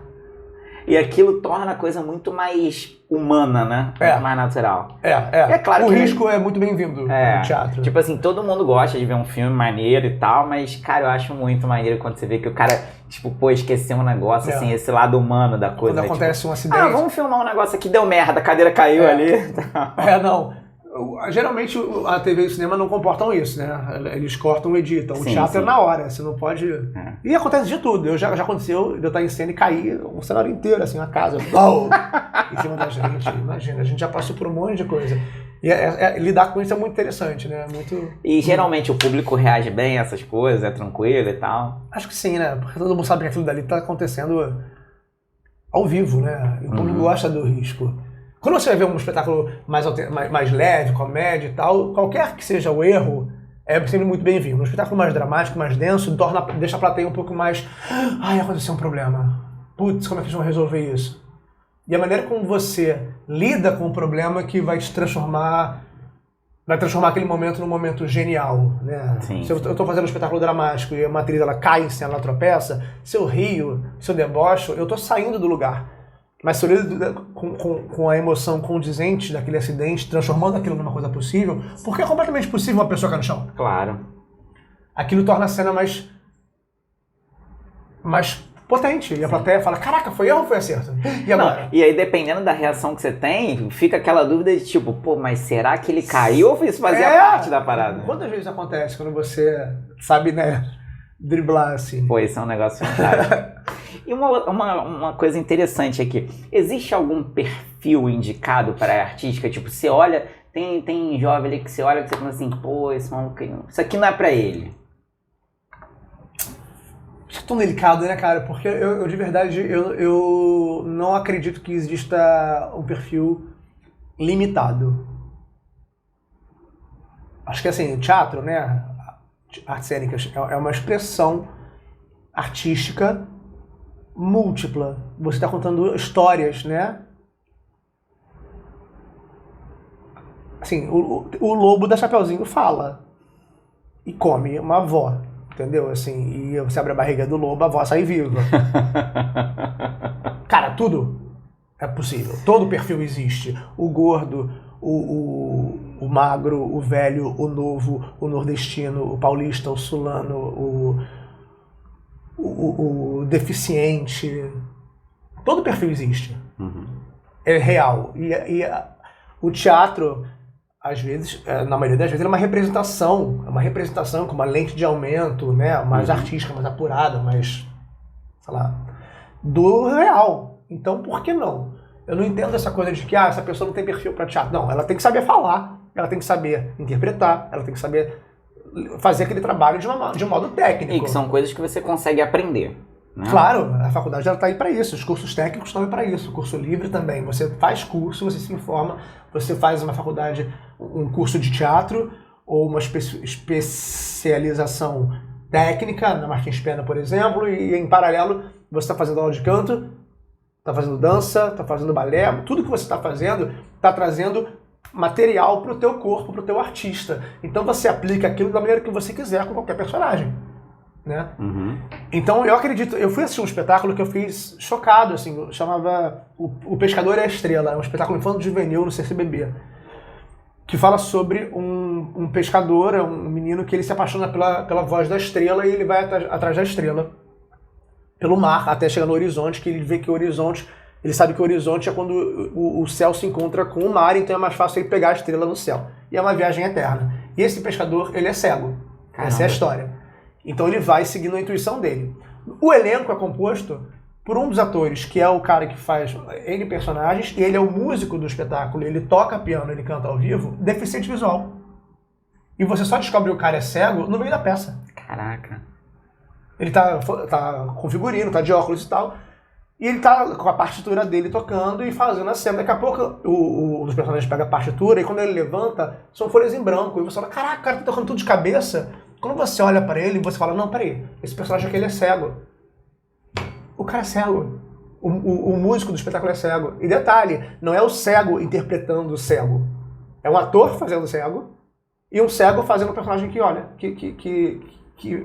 enfim, que enxerga. Uhum. É genial. Caramba. Aí você fala, cara, o teatro ele tem possibilidade para todo mundo. Você só precisa estudar. É. De verdade, o médico pode ser gordo, magro, mulher, homem, o que ele quiser. Claro. Ele só precisa estudar para fazer aquilo. Né? É. E o ator igual. E o que te levou a escolher esse lado artístico? Não tenho ideia. Vidas passadas? Ancestrais? Não tenho ideia. Outro, não tenho ideia. Minha mãe fala que eu, desde pequeno, minha mãe perguntava, o que você quer ser quando crescer? E eu respondia, quero ser qualquer coisa de palco. Caraca. Não sei de onde vem.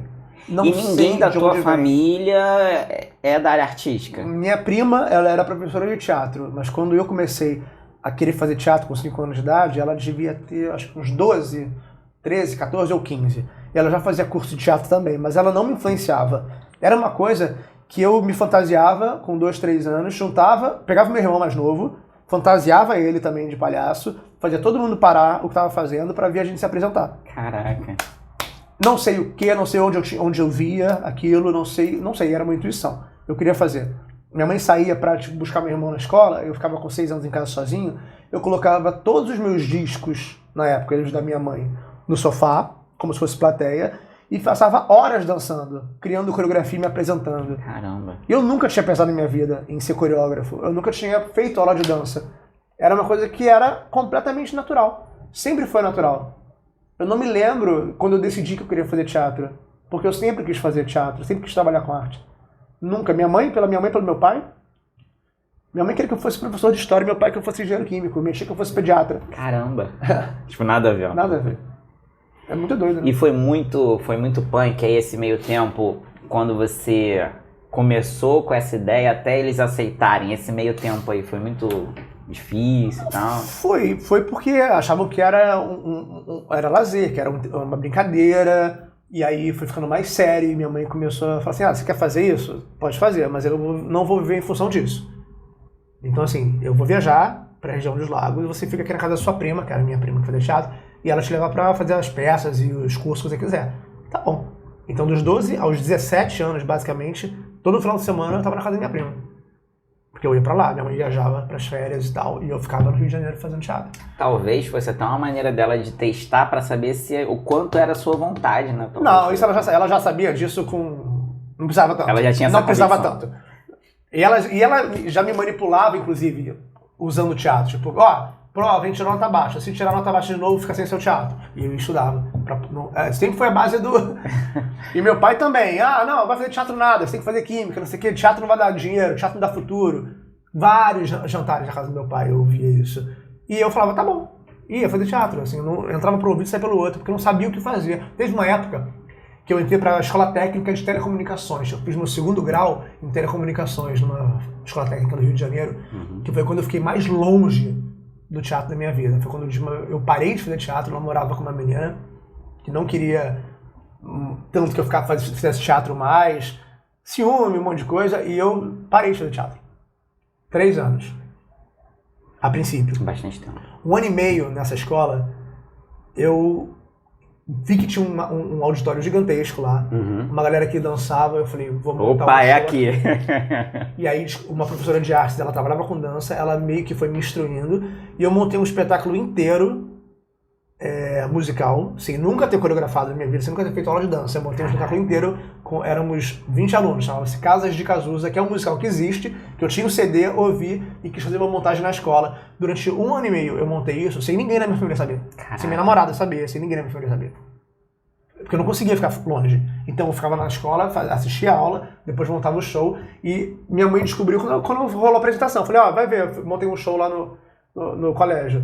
E foi graças a isso que essa professora, que era a Vera Lopes, falou, você tem que fazer artes cênicas, cara, você tem que fazer direção, faz vestibular para teatro. Eu falei, tá bom. Aí eu fiz o FRJ, UF, o UERJ e o Unirio. O FRJ Ciências Sociais, o FRJ História, o FRJ Letras, UF Ciências Sociais, o UERJ História e o Unirio Artes Cênicas. E passei para artes cênicas. E não falei que eu tinha feito artes cênicas, falei que meu pai queria fazer turismo, sei lá. Caraca. Aí passei para artes cênicas, aí foi quando eu falei, passei pra faculdade, que bom, o que é artes cênicas? Lamento. Foi quando ele falou isso pra mim. Que aí, tipo assim, caraca, perdemos, não tem mais controle, ele vai fazer isso. E minha mãe falou assim, é faculdade pública? Então, vai. Pelo menos eu não tô pagando. Talvez tivesse, de repente, esse embate aí de tipo, mas isso aí eu não vou pagar. Porque eu já vi. Sim! Eu conversei com um cara uma vez que ele falou assim, eu já falei pro meu filho, ele quer fazer faculdade particular, eu pago. Medicina, direito ou engenharia. Se ele escolher outra coisa, eu não pago. Pois é. Isso deve ser eu acho isso muito grave, de verdade, muito grave. Porque o cara, ele não vai ser excelente. Não, nunca. E o meu pai sempre falou isso pra mim. Você tem que ser o melhor naquilo que você escolher ser. O melhor. Era uma coisa que ele sempre me falava. Engraçado que existia uma restrição sobre eu trabalhar com arte. Hoje em dia ele diz que não, mas ele se esquece. Ele só lembra do que interessa a ele. Mas no começo ele falava isso pra mim. Você tem que ser o melhor naquilo que você for fazer. E foi a melhor coisa que eu absorvi do meu pai. Porque eu falei, caralho, é isso. Se eu quero ser o melhor, se eu quero viver de arte, que é difícil, eu tenho que ser o melhor. Então eu vou fazer o que eu puder pra ser o melhor. E o melhor, o que eu posso fazer? Ser o cabeção, você o Tinky Winky, pra ganhar R$30 numa casa de festa e pagar 30 numa aula de canto. Eu vou fazer uma animação de festa aqui pra ganhar 50 pra pagar tanto numa bolsa de dança. Eu comecei a fazer o que eu podia fazer pra ser o melhor. E trabalhei de graça, etc, etc. E aí quando eu entrei pra faculdade, eu não tinha mais o que falar. Tipo, caraca, é isso, ele escolheu isso. Vai aí na fé. E aí foi quando não foi sorte, absolutamente não foi sorte, foi trabalho. Eu cheguei onde eu tô hoje e eu não tô nem no meio do caminho, eu quero muito mais além, mas por conta de muito trabalho, sabe? Porque eu precisava ser o melhor. E hoje eles amam, tá? Hoje eles amam. Hoje eles me levantam o braço, esse aqui é meu filho que é artista, ele canta, trabalha na Globo, faz teatro musical. Hoje eles amam, mas eu ralei bastante, assim. Cara, mas isso é uma sensação muito boa também, né? Do tipo, você olhar e pensar assim, caralho, eu consegui. E claro que a gente tá sempre, né, em constante evolução. A gente tem essa coisa de, eu consegui chegar aqui, né? Agora eu quero um degrau mais acima. Não, eu sempre vou querer. Eu tô longe de estar... eu tô hoje estabilizado financeiramente, hoje, né? Hoje, daqui a 1 ano, a gente tem pandemia, eu perdi muito trabalho em 2 anos. Mas ainda assim, tô trabalhando. Mas para eu poder manter essa estabilidade, eu tenho que me reinventar o tempo inteiro. Porque a gente não para de produzir, de criar coisa, o mundo vai mudando, as tendências vão se transformando. Então, assim, não dá para eu descansar no que eu sei fazer hoje. E eu creio que, assim, por melhor que seja uma peça, um espetáculo, enfim, você não vai conseguir fazer aquilo para sempre, né? Uma hora você vai ter que... Imagina. Ainda mais no... E hoje a gente tem acho que por conta da internet, o mediatismo, as pessoas enjoam das coisas mais rápido. Sem sombra de dúvida. E elas consomem muito rápido, chega muito rápido na frente delas e elas descartam muito rápido. Qual é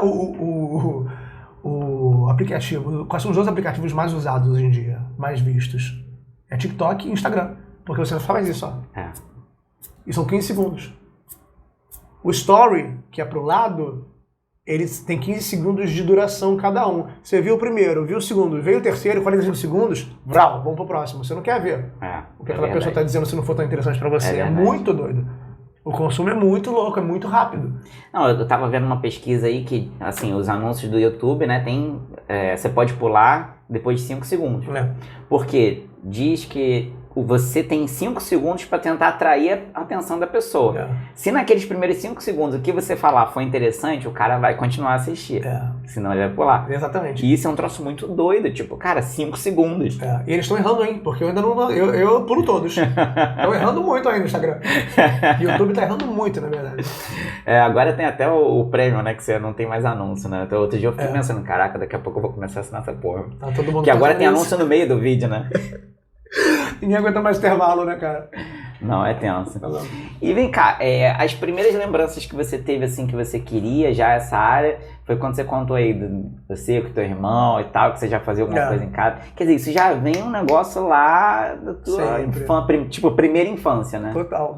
Eu tenho algumas lembranças de eu dançando na sala, de eu fantasiado de palhaço, de vampiro, de um monte de coisa aí fazendo teatro. Eu viajava com minha tia, cara, a gente ia pra, sei lá, Gramado. Aí a gente passava por uma praça. Se nessa praça tivesse um palco montado porque teve alguma atração na cidade, eu não tinha assunto. Eu subia no palco, chamava meus primos, falava assim, vamos montar uma peça aqui rápido? Não, Vitor, não, vamos montar uma peça aqui rapidinho. Aí montava uma cena e fazia, no meio da praça.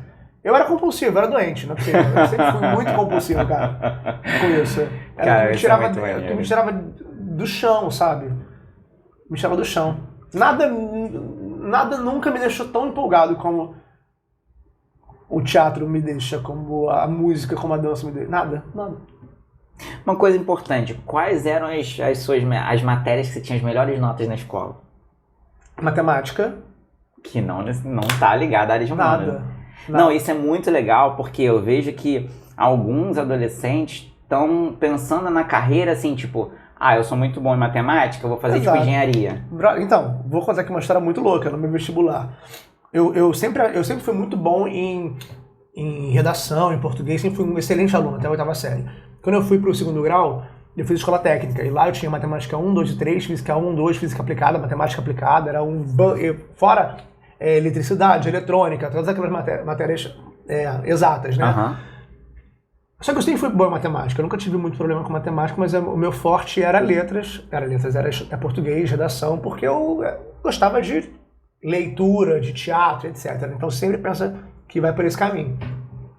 O que sempre me garantiu em concurso era matemática.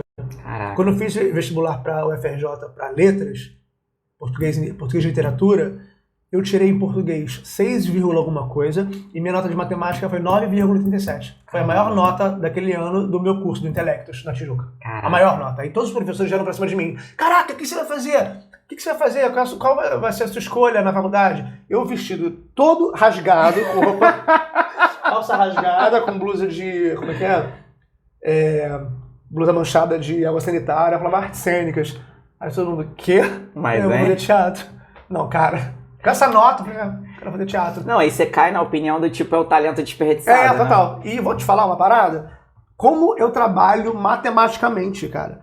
As minhas construções coreográficas, cênicas, a maneira como eu enxergo o palco, é a matemática. Porque a matemática tá em tudo, né? A matemática tá na música, tá numa contagem musical. Você tem 4x4, a valsa são 3.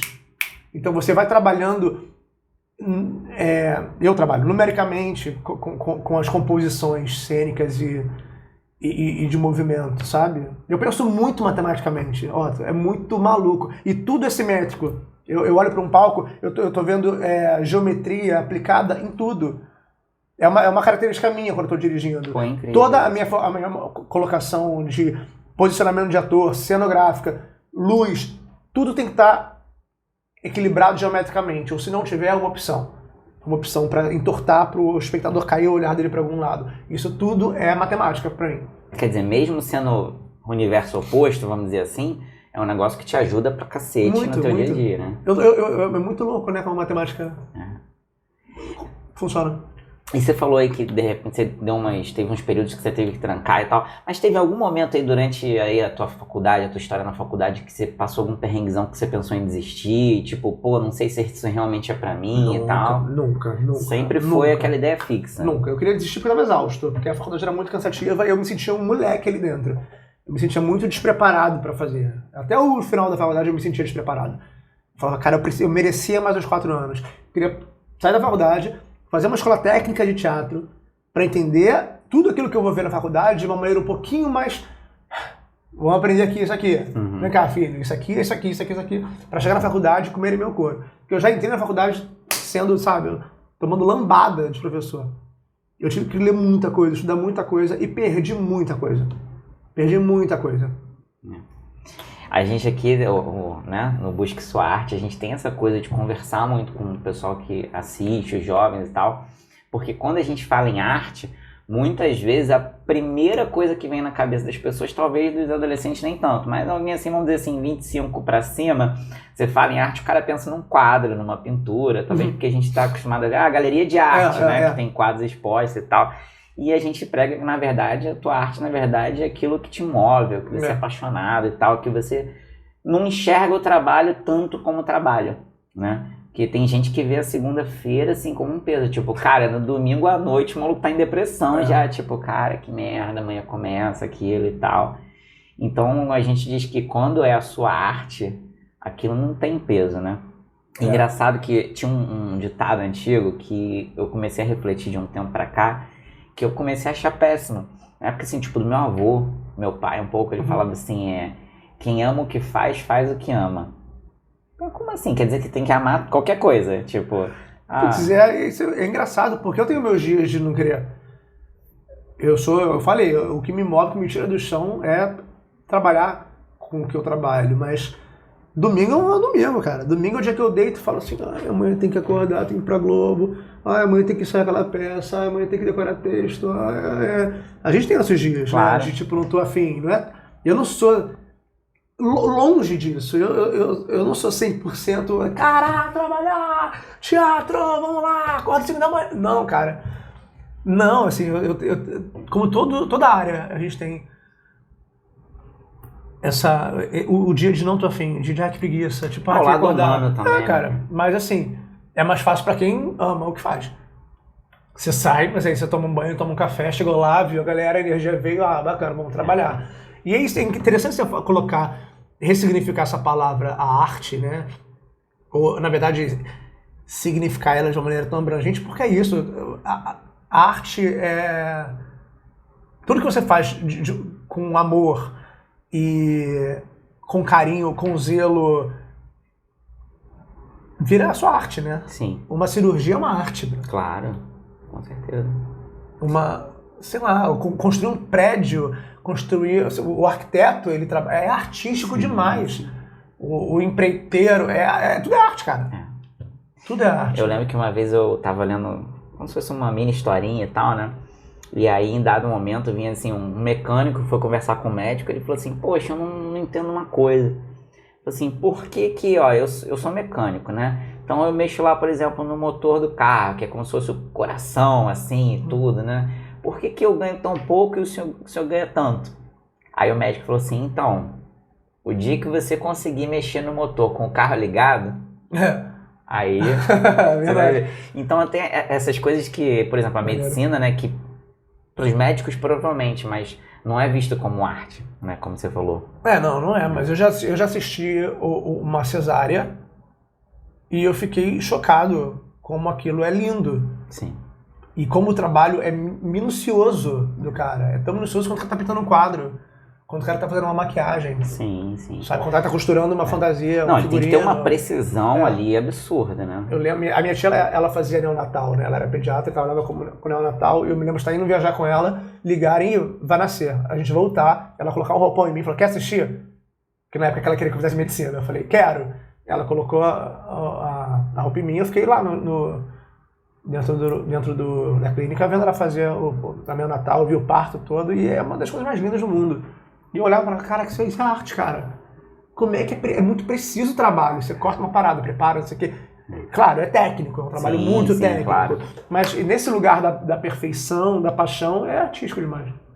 E vem cá, tu acha que existe algum tipo de talento ou vocação, tipo, pô, não, essa pessoa aqui já nasceu pra isso, ela tem uma inclinação, ou você acha que, no caso da faculdade de artes cênicas, não, tipo, todo mundo consegue ir se preparando, todo mundo se encontra e Tecnicamente sim, eu acho que sim. Tem gente que tem vocação. Assim, vocação é uma palavra que eu não sei nem como usar. Eu não vou usar ela agora. Na verdade, a gente não costuma assim, muito nasceu usar pra palavra. isso e... Ele tem uma inclinação pra aquilo. Eu nasci pra isso. Eu tenho, não sei se eu posso usar a palavra vocação, inclinação, eu nasci, mas é assim, eu abri o olho e sabia o que eu queria fazer. Então, e aí existe alguma coisa. Alguém descobriu, uma amiga minha do colégio, da escola técnica, a Mary, ela descobriu que ela queria fazer teatro quando ela trabalhou comigo numa montagem na escola. E ela foi fazer um monte de coisa, engenharia, etc. Hoje ela é atriz, trabalha numa companhia, é produtora cultural, faz um trabalho lindíssimo de teatro e é uma excelente atriz. Excelente atriz. Ela não fez faculdade de teatro, mas se ela entra na mesma faculdade que eu, a gente tem as mesmas oportunidades de adquirir conhecimento artístico e técnico. Então ela sai tão preparada quanto eu. Eu nasci com vocação, ou nasci para isso, ou ela talvez não, demorou, foi tardio. Mas se você entra numa faculdade e você absorve conhecimento, você está atento àquilo, você, enfim, se dedica àquilo, você sai não, e também, tão competente quanto por mais talento que você tenha, de repente se você, não quero fazer faculdade, não gosto de estudar, eu gosto só de atuar, talvez você não vá ter aprendizado e as oportunidades que você teria. Talvez com uma pessoa. Sim. E talvez não, tá? Tem muita gente que fala assim, não tô pra faculdade, não vou fazer faculdade, dormi faculdade, e é genial.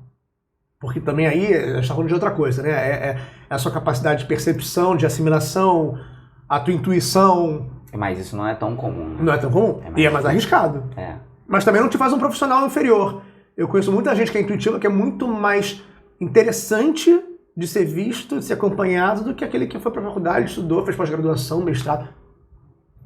E vem cá, essa questão do equilíbrio aí do dinheiro e da profissão, como é que você acha assim, que teu salário representa assim, quanto da tua satisfação? É tipo meio a meio? É tipo, não, eu gosto muito mais do que eu faço do que o salário, porque tem essa relação, tipo, tem profissões que o cara normalmente não, mas algumas vezes ele tá ali mais pela grana do que pela profissão em si. Às vezes ele até gosta, mas não é a paixão dele. Né? Eu acho que a gente, o ator, sem sombra, eu defendo isso. Acho que a gente trabalha com teatro, enfim, com cultura, a gente merecia receber muito mais do que a gente recebe. Porque na cultura do Brasil é justamente essa. Ator é vagabundo, artista é vagabundo, não pode ganhar dinheiro. Tem que passar chapéu. Entendeu? E eu não concordo, pelo que eu falei, pelo investimento que a gente tem para ser quem a gente é. Sim. É um investimento gigantesco que a gente faz. São coisas que, assim, quem tá de fora não sabe. Não sabe, imagina. E é um corre eterno, brother, é um corre eterno. Eu faço aula de canto ainda. Eu tenho que voltar a fazer aula de dança, porque o corpo ele vai enguiçando, assim. É eterno. Sim. Fono, porque a voz vai ficando cansada. Minha voz já é outra hoje em dia. Então tem que fazer fono para a voz voltar a trabalhar com saúde para poder encarar 6, 7 sessões por semana. Caramba. Então, assim, a gente merecia ganhar mais. Ganhar o justo. Merecia ganhar o justo. Né? O justo varia de acordo com quanto você trabalha. Não vou botar aqui um valor. Não, claro. Falando sobre mim. Eu já recebi muito bem para fazer o que eu faço. Muito bem. Mas eu recebia muito bem quando a minha rotina era segunda e quarta-feira eu dava aulas 9 a meio-dia, saía da escola, almoçava, ensaiava um espetáculo até 9 horas da noite. Chegava em casa às 10. Aí na terça e na quinta eu acordava 11, ia para aula de canto, ia para academia, me preparar. Na terça-feira eu saía da academia, almoçava, ia dar aula na escola de teatro musical até 7 horas da noite. Aí saía e ensaiava carnaval até 3 da manhã. Na quinta-feira eu tinha que sair desses ensaios, ir para o teatro e fazer espetáculo. Na sexta-feira eu dava aula, chegava no teatro 1 hora da tarde e ia até meia-noite. Sábado e domingo chegava no teatro 2 da tarde e até 11 horas da noite. Então assim, eu não tinha vida. Eu trabalhava de segunda a segunda, dando aula, ensaiando 2 peças, dando aula em 2 escolas, ensaiando 2 espetáculos e fazendo um espetáculo. E às vezes fazendo turnê e trabalhando com carnaval de madrugada que eu dançava. Caramba. Então ganhava dinheiro. Claro, estava trabalhando igual desesperado, Era quando eu ganhava mais dinheiro. Hoje em dia, eu trabalho na TV Globo, ainda tinha Globo nisso tudo. Caramba. Hoje em dia, eu trabalho na TV Globo, que o meu horário é mais flexível, que o meu programa a gente grava às vezes, mas sou contratado pela emissora. Não tenho teatro mais, porque o teatro parou com a pandemia, estou dando aula online. Então eu tenho um salário que é condizente com o que eu trabalho e está tudo bem. Às vezes fico mais apertado, menos apertado, porque antes eu estava ganhando mais dinheiro, me acostumei a gastar mais, agora eu tenho que gastar menos e eu estou me acostumando a gastar menos, a comprar menos futilidade para fechar. A gente vai se adaptando, né? Para fechar o mês no zero, pelo menos, não no vermelho. Mas respondendo assim, sobre mim, eu acho que eu consigo me organizar para receber o que eu acho justo, mas eu acho que o profissional de teatro, de dança, a gente tinha que receber mais. A gente transforma a vida das pessoas. É muito importante lembrar, tem uma frase que ficou muito chavão na pandemia, dentro do nosso meio, mas que quando vocês todos se trancaram em casa, durante 8 meses de pandemia, vocês recorreram a quê? A filme, a música, a série, a vídeo. É verdade. É o que alimentou vocês, é o que tirou vocês do mundo, tipo, pandêmico, e transportou vocês pra fora. É uma resenha que vai receber com a sua esposa, com seus filhos, ou com quem quer que seja, botou uma música, tá ouvindo. Vamos ver um filme? Vamos maratonar uma série? Isso é feito como? Não, tô em casa, oi, Jenny Fonda, vamos gravar aqui uma palhaçada? Vem aqui, vamos gravar aqui no estúdio. Sabe quanto tempo leva pra gravar uma cena de 2 minutos e meio no cinema? Quanto tempo leva pra gravar uma cena de 2 minutos e meio? Faço ideia. 5 horas. E eu não tô mentindo, porque no cinema você trabalha com uma câmera só. Então, essa cena, isso que a gente tá fazendo aqui agora. A gente tá gravando, essa câmera tá pegando. Gravou a cena inteira, agora muda tudo de posição, a luz pra favorecer você. Grava aqui atrás você falando. A mesma cena. Muda tudo de posição, grava agora eu falando. Muda tudo de posição, grava desse ângulo, grava mais apertado. Você tem 5 variações de uma mesma cena. E não é só pega a câmera e muda. Não, você tá, aqui como você está fazendo? A gente tem luz aqui, luz aqui. Se eu vou filmar você, eu tenho que pegar aquela luz e colocar aqui. E eu tenho que arrumar o cenário, eu tenho que limpar esse set, porque toda a equipe técnica está aqui. E passa barulho. Eu estava gravando uma cena em Santa Teresa, numa mansão, e do lado tinha uma comunidade. 3 da manhã a gente começou a gravar a cena. 3h30 começou um baile. Caraca. Você gravou a cena? Acabou, cancelou. Cai tudo. Vai pro dia seguinte, grava no dia seguinte. Então uma cena leva muito tempo para ser gravada. Uma série leva anos. Anos não, mas assim, meses para ser gravada, sabe? Sim, sim. Então é um trabalho que demanda tempo, demanda dinheiro, demanda energia. Você tem que valorizar. Não tem como não valorizar a arte. Sim. Não tem como. Engraçado, né? Você tava falando, eu tava pensando aqui. Agora a gente tá retornando com o canal e tal. Eu pensei assim, vou fazer uma vinheta aqui pro canal. Aí fiquei pensando e tal, o que eu ia fazer. Porque o processo criativo é um negócio muito difícil, né? Muito, muito. Aí eu, beleza. Aí vi uns negócios, me inspirei e tal, corri atrás, como é que eu faço, beleza. No momento que eu comecei a fazer, é um negócio de 20 segundos. Na verdade, 19 segundos. Eu levei 20 horas pra fazer. Porque eu não sabia, era um negócio que... eu só li assim, você faz nesse programa tal. Baixei, é um programa profissional que eu nunca mexi na vida. Aí eu falei assim, vou baixar aqui pra ver qual é. Foram 10 horas no sábado e 10 horas no domingo. Pra fazer um negócio de 19 segundos. Isso é muito louco, né? É bizarro, é bizarro. Quais são as tuas características pessoais que você acha que te ajudaram? E se tem alguma que, isso aqui eu tive que trabalhar, isso aqui não é muito de perfil artístico? Cara, acho que teimosia é uma positiva. Sou muito teimoso. E isso é bom pro artista? Eu acho. Teimoso de uma maneira aplicada, claro, né? Bem aplicada. Teimoso, eu sou, como eu falei, acho que o fato de ser obsessivo por arte, por teatro, me fez não desistir. Acho que muito apaixonado, eu sou muito ético e muito proativo, é uma coisa que me ajudou muito. Eu não sou aquele ator que fica tô esperando aqui a minha vez. Eu estou muito interessado em entender como funcionam os outros setores. Eu não dou defeito, no sentido de eu não sou um cara que, tô muito tempo aqui esperando, tô com fome. Não, fome às vezes eu reclamo, sim, não vou mentir não, fome eu reclamo. Aliás, fome eu já reclamei muito, inclusive.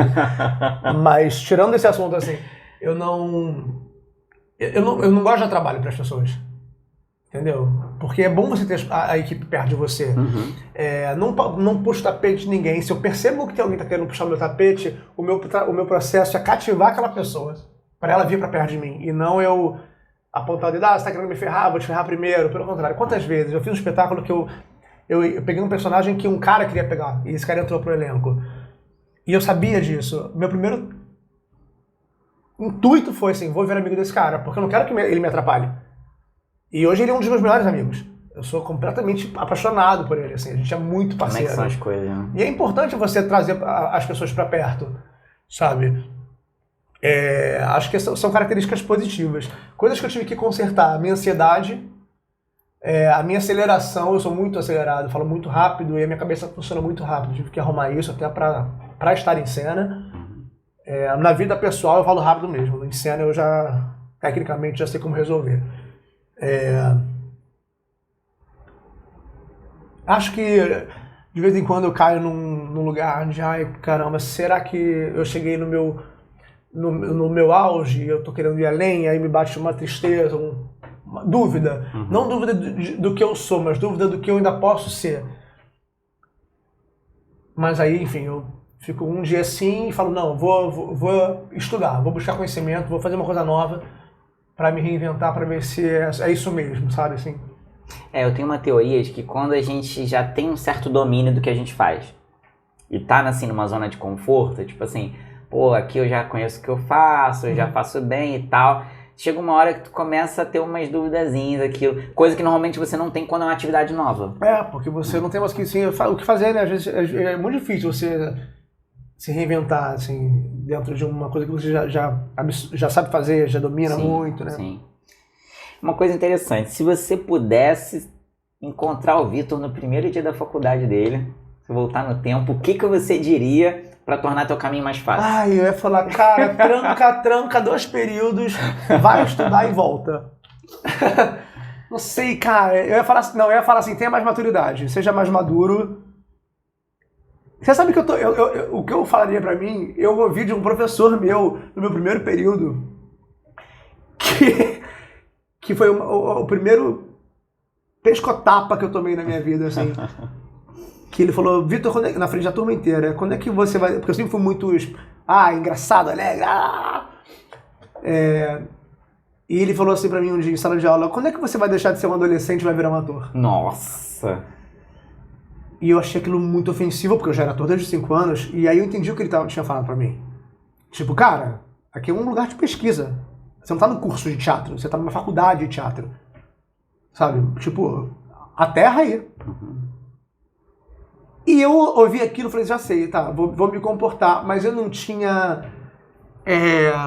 Vou me comportar, eu acho, parece que eu era um doente. Mas, assim, eu falei, não, tudo bem, eu tava com pessoas incríveis, com professores incríveis, sabe? Eu tinha que absorver aquilo de uma maneira um pouco mais madura. Mas ainda assim, a minha cabeça ela não estava preparada para a faculdade, cara. Não estava preparada para a faculdade.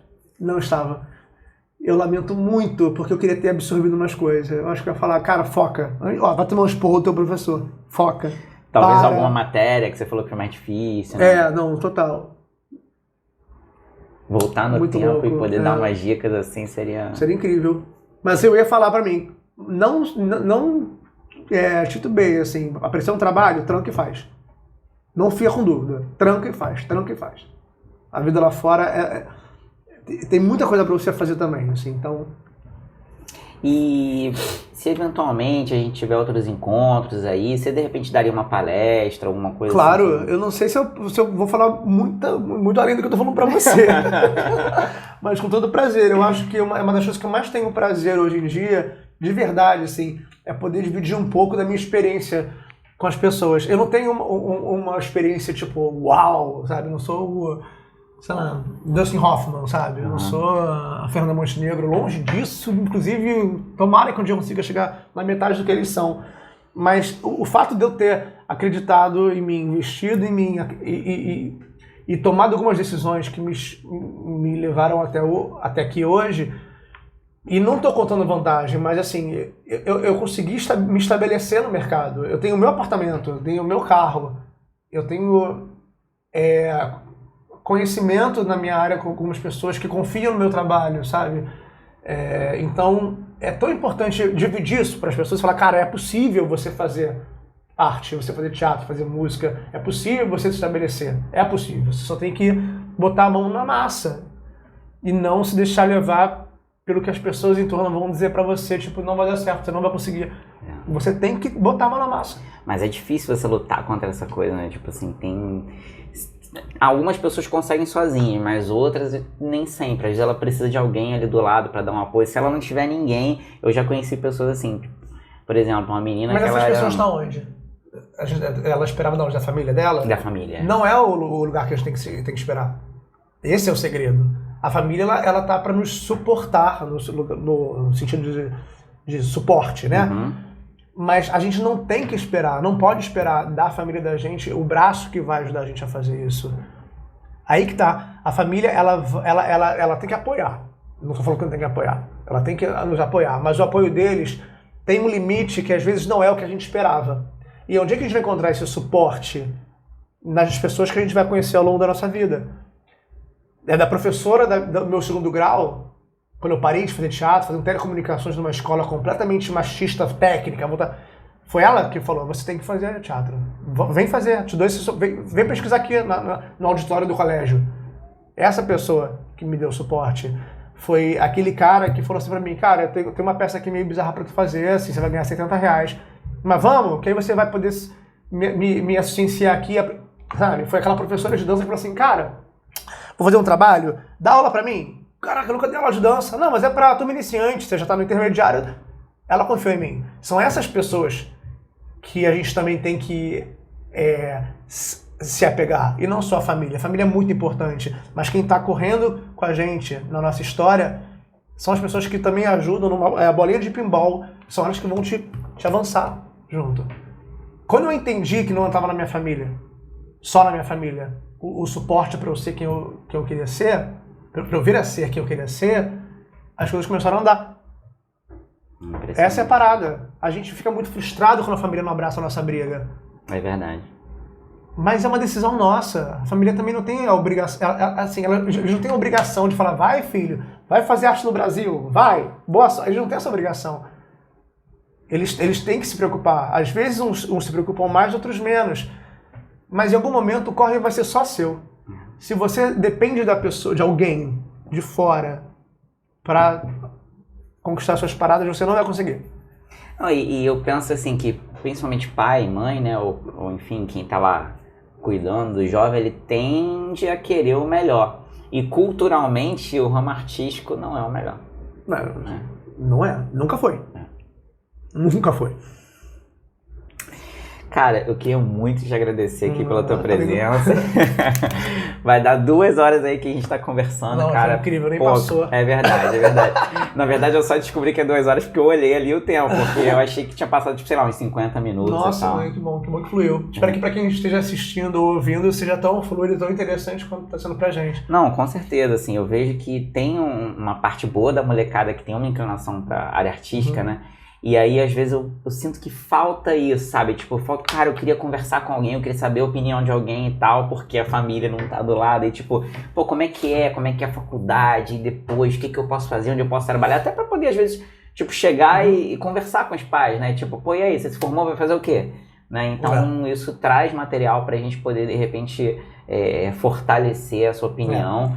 E essa coisa de, não, realmente é isso que eu quero pra minha vida, né? Eu tô sempre falando um pouco sobre isso em rede social, assim, geralmente eu faço algumas lives, sabe? Sempre que eu posso, eu troco essa ideia, assim. Então quem quiser me seguir na rede, posso falar? Claro, deve. Meu Instagram é _Victor, com C, _Maia. _Victor, _Maia. E aí quem quiser me seguir por lá, quiser fazer pergunta inbox, tamo junto.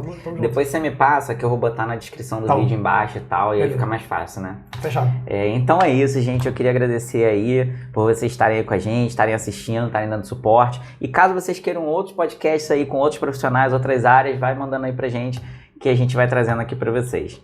Então é isso, um grande abraço pra todo mundo. Tchau, gente. Obrigado, hein? Foi um prazer. Fui!